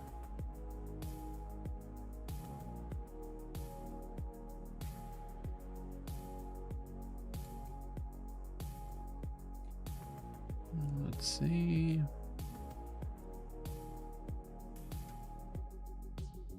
No flip there yet on the 30.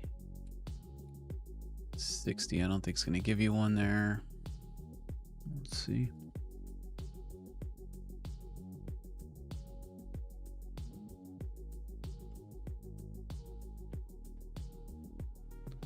I assume you still got some breathing room.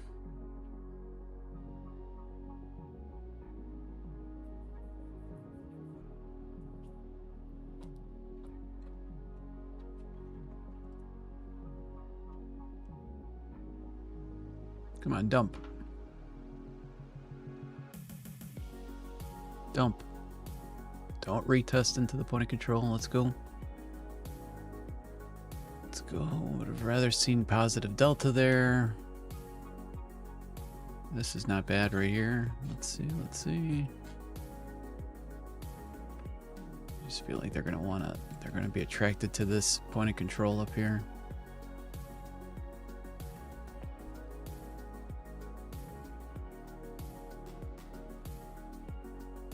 Okay, that's not bad.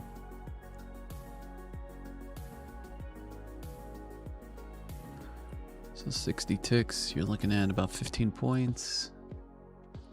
I don't know, you might have got stopped out there on that push to the point of control, not sure.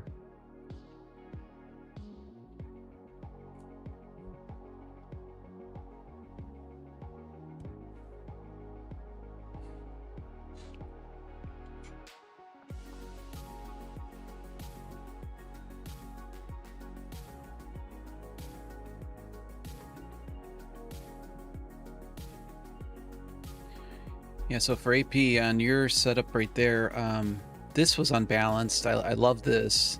I did like that move. The only thing that really hampered that was this wick right here, which is what I was looking at. This kind of balanced out a good portion of this, so you know, here you get a high likelihood then of when you come back in here, you're kind of looking for something to attract to, and you got the point of control. And this is a pretty established point of control at this point. You're almost an hour into the market. So it was a tough one. This was a tough one. Tough little setup there. And it's like the same scenario that I have here. Like I've got this here that's unbalanced at the 62s to the 50s. But you got this guy. I mean, we missed the setup there by about a point or two. So now what typically is going to happen is now price shouldn't necessarily just react from it. What it might do is it might sweep liquidity and then take a drop to the downside.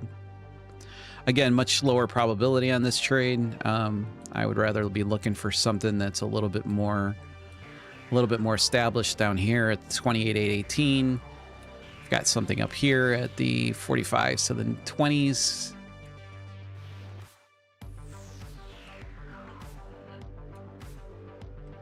And it also stinks that I've been kind of sitting on my hands here, and I've kind of seen 2 or 3 setups play out how I thought they would.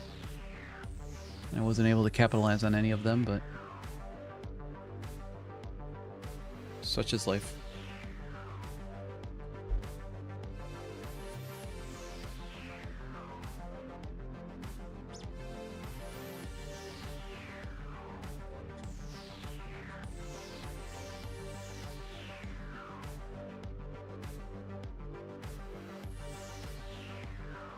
That you were talking about up here. I thought you were talking about this value area. I gave you analysis on a trade that you weren't even looking at. I thought you were talking about this value area sitting right here at the. I got the big number mixed wrong on that one. So my bad.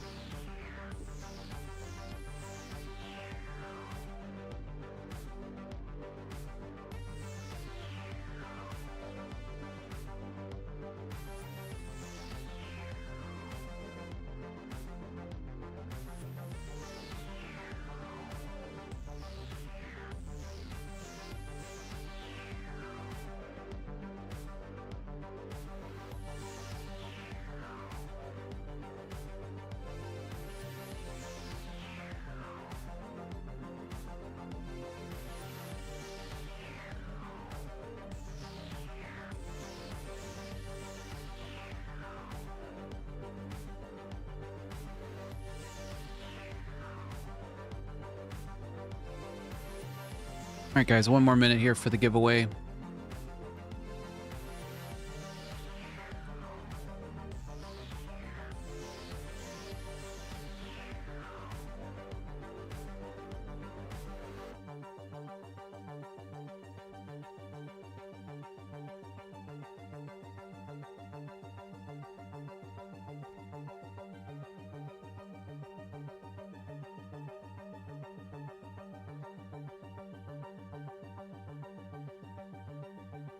Yeah, I totally read that number wrong.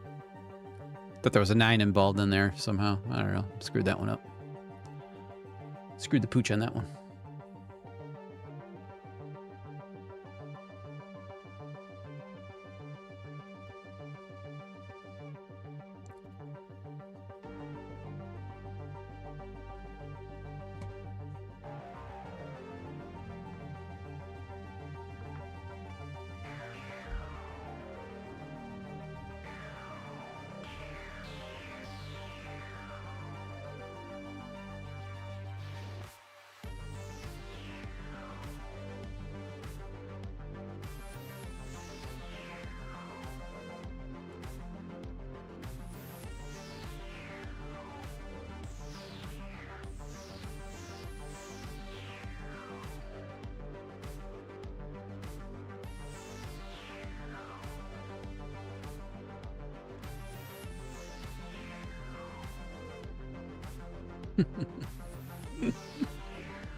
Oh, lordy.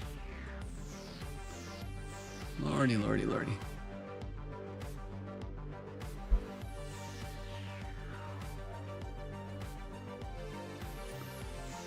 That might be setup number 4 there. That would have worked out perfectly.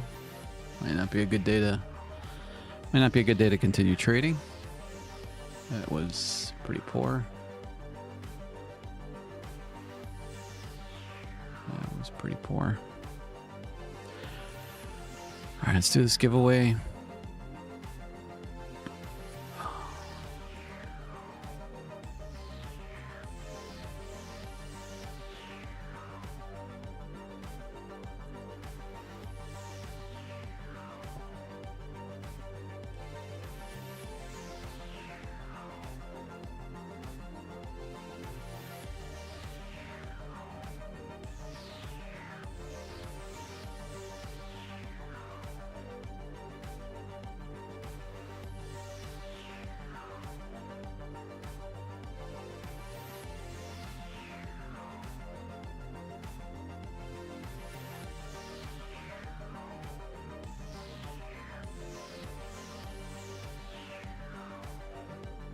All right, here we go.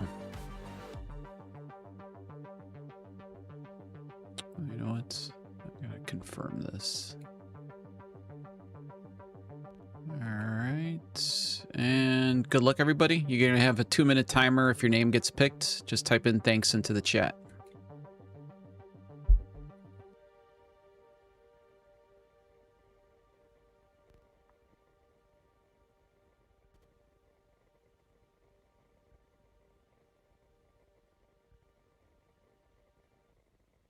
All right, Bob B. Bob B, you are the winner. You've got 2 minutes to type in thanks into the chat, and I think you might have been a winner a couple of giveaways ago. You got 2 minutes starting now. Just type in thanks in the chat, and it's all yours. Thanks. All right, cool. Easy peasy.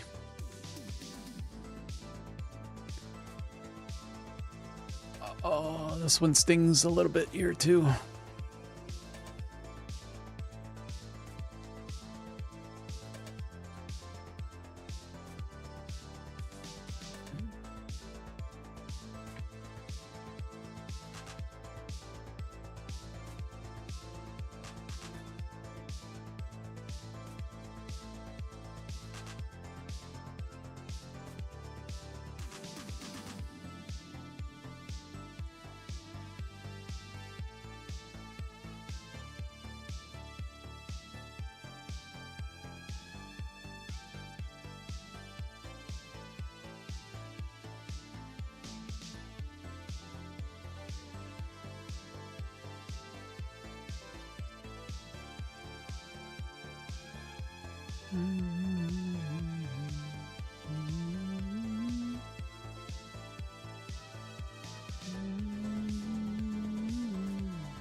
Oh, that's funny.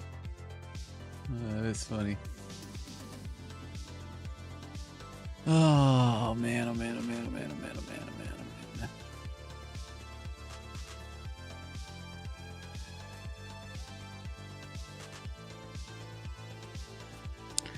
I think there's like 4 setups today. That's just been a couple of seconds late on the draw here this morning. These are kind of days you're supposed to capitalize on.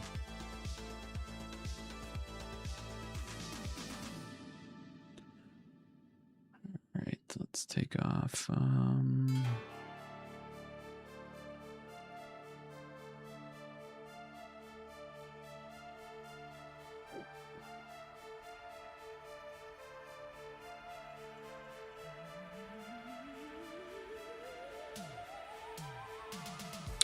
Like I said, on Thursday, I'll give away a 50K Lucid. I got a few Apex ones that I can give away as well. And then Friday, we'll do our cash profit giveaway.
Thanks, Bob. I appreciate that.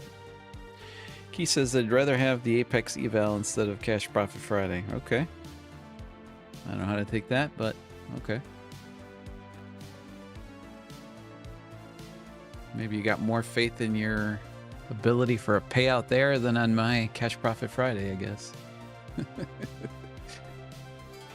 I'm good with that. It's cheaper on me, I'll tell you that. It's a lot cheaper on me.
good old Ninja Trader.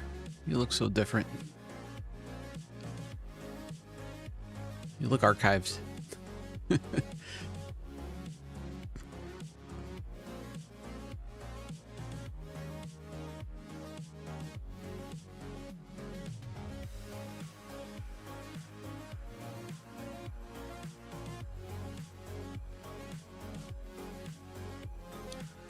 So a few things to note here on initial balance low. We've got a good amount of liquidity sitting at the 28,900s. Okay. Let's see if I can change this color so I don't get distracted. Which color can I make it here? Load. Make it green.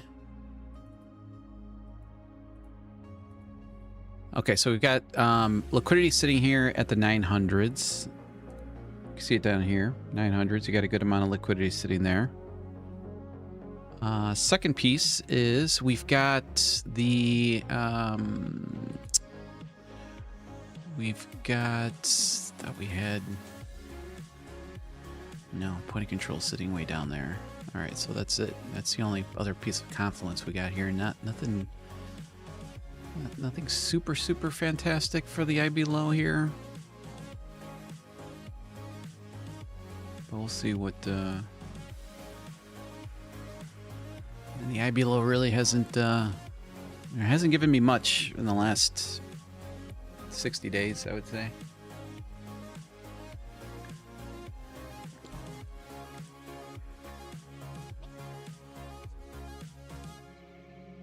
Actually got pretty chopped up pretty good on it on Friday.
That's why I think the math works out really nicely on the Tradeify instant funded. Let's see if I can pull that one up here.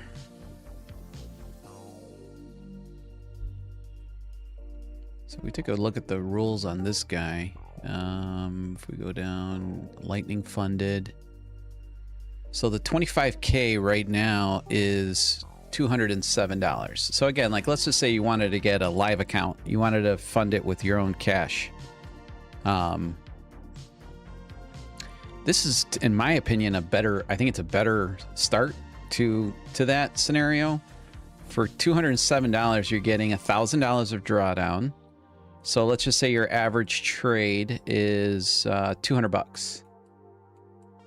Okay, you could take up to 5 losses on that account consecutive before you blow this account. Now, granted, if you did the same thing on a cash account, you would have blown the same amount of money. Actually, no, I'm sorry. You would have blown $1,000. Here, you would have lost $207. And then you also have, on the flip side, let's just say that you're going to maybe just for 1 to 1.5. So your average take profit is 300. You only need 5 of those days to take your first payout of $1,000. Oh, that's not the payout, but that's where it would be at. So the math to me makes sense. You know, as far as prop firms are concerned.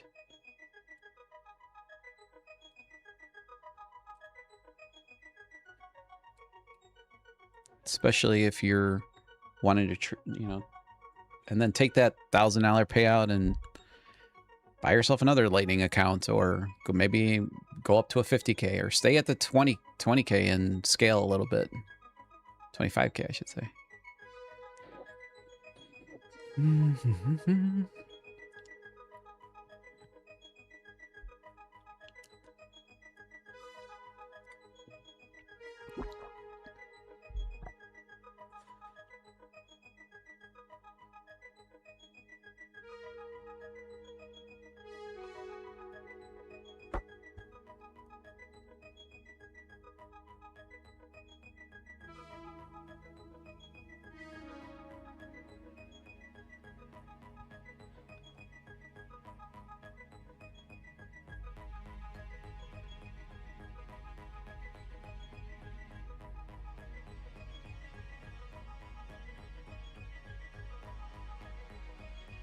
They do allow NinjaTrader, yes. So NinjaTrader trade of 8.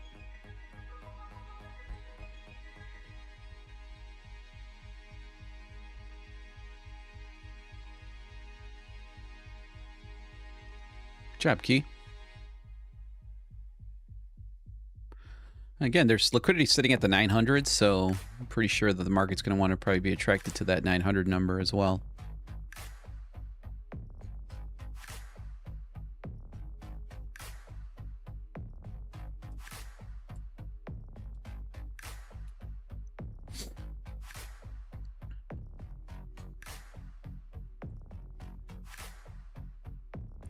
Man, on Friday, that initial balance teased me till almost noon.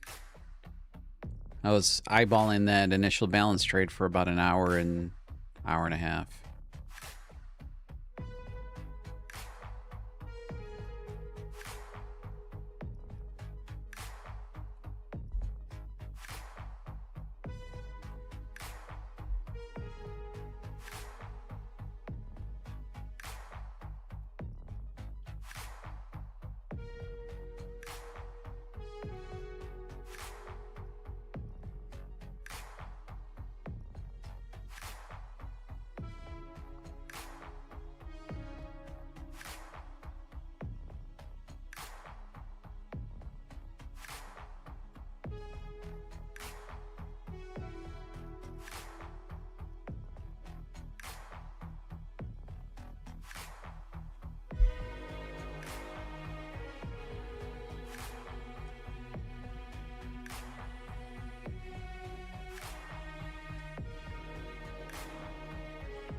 Again, we just seem to be hanging around.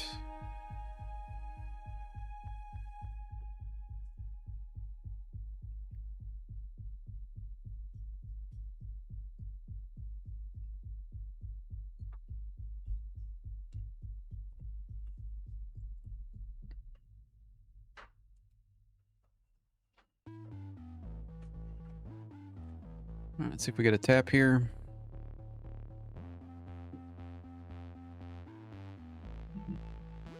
That would have been a really nice tap because I like the price action coming down. Let's see if we tap into those 900s or not. Tap, no. All right. Wow, that order took forever. All right, I'm gonna place this guy right below the 900s, 15 points. That order took forever. And this.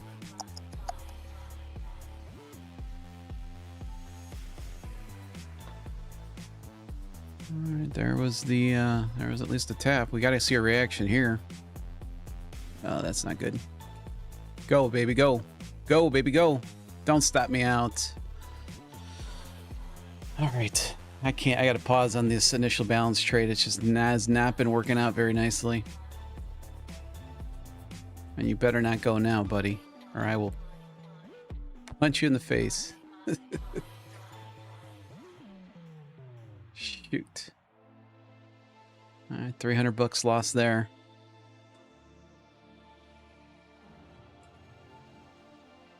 Oh, what a flip there on the 60. Are you kidding me?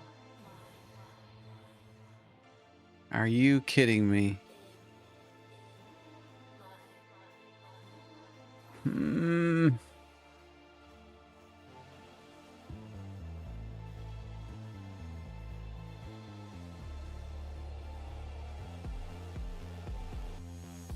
All right, I'm gonna do this one more time. All right, I don't need that guy. One more time here, and let's see if we can find a target. Oh, that's too big of a target there. Value area high, is it the 60s? Right there. Oh no.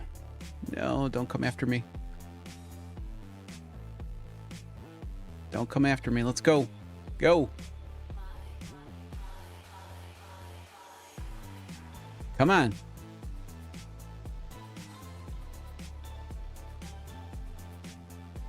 Go, baby, go. Run. Run. I don't like this consolidation here.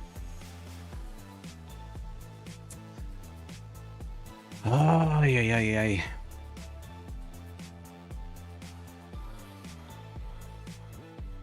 Come on, go.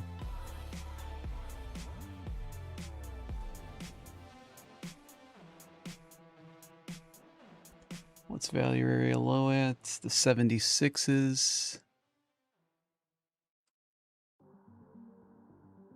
Come on. Come on.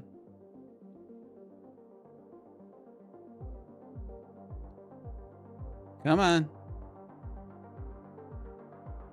Let's go. Let's go. Let's go. I don't like this stall out right here. And they're going to come after me again.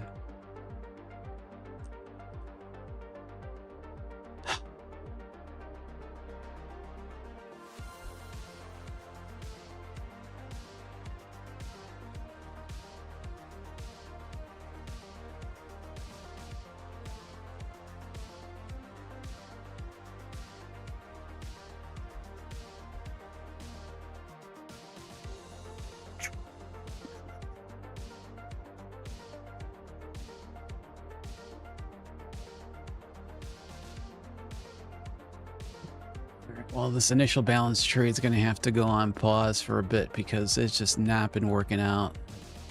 I got to see it for what it is. It's not been working out. Oh, that sucks.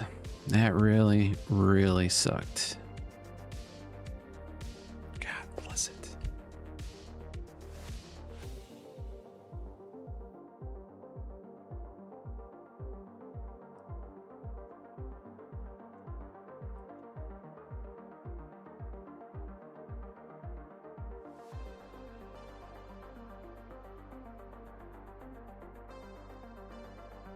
Fuck. Oh, that one bothers me. Especially after a day of seeing so many good setups that I did not take and ended up getting blasted on the NinjaTrader cash accounts there.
Okay.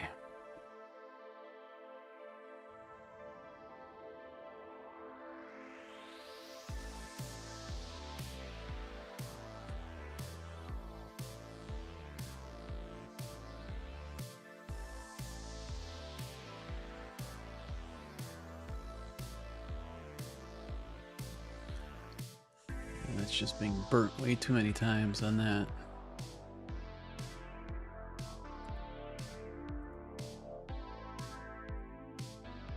All right, well, the only thing we got waiting for right now is the 818s to the 806s.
What happened to your 879 level?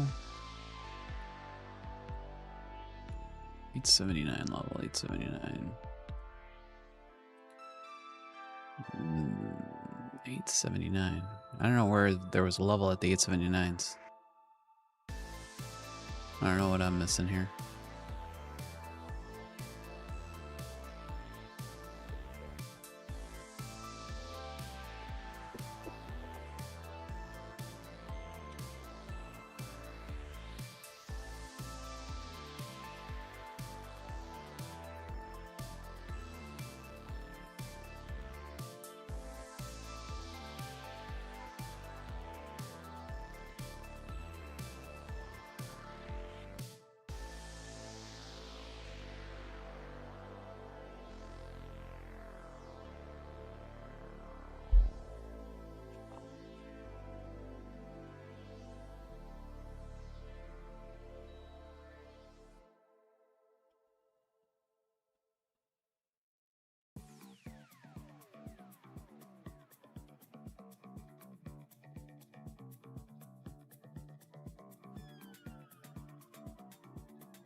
All right, guys, I think I'm going to call it for a day. I'm a little aggravated on those last two trades there off of the initial balance. But it's part of trading, man. This kind of sucks, especially after missing so many damn good setups here this morning. All right, I will see you guys mañana. Stay patient out there. Hopefully stay on the green. If you haven't liked the video, and if you're going to be using any of the prop firms that you see on the screen, just use code TraderRob. I appreciate it. See you guys tomorrow. Take care.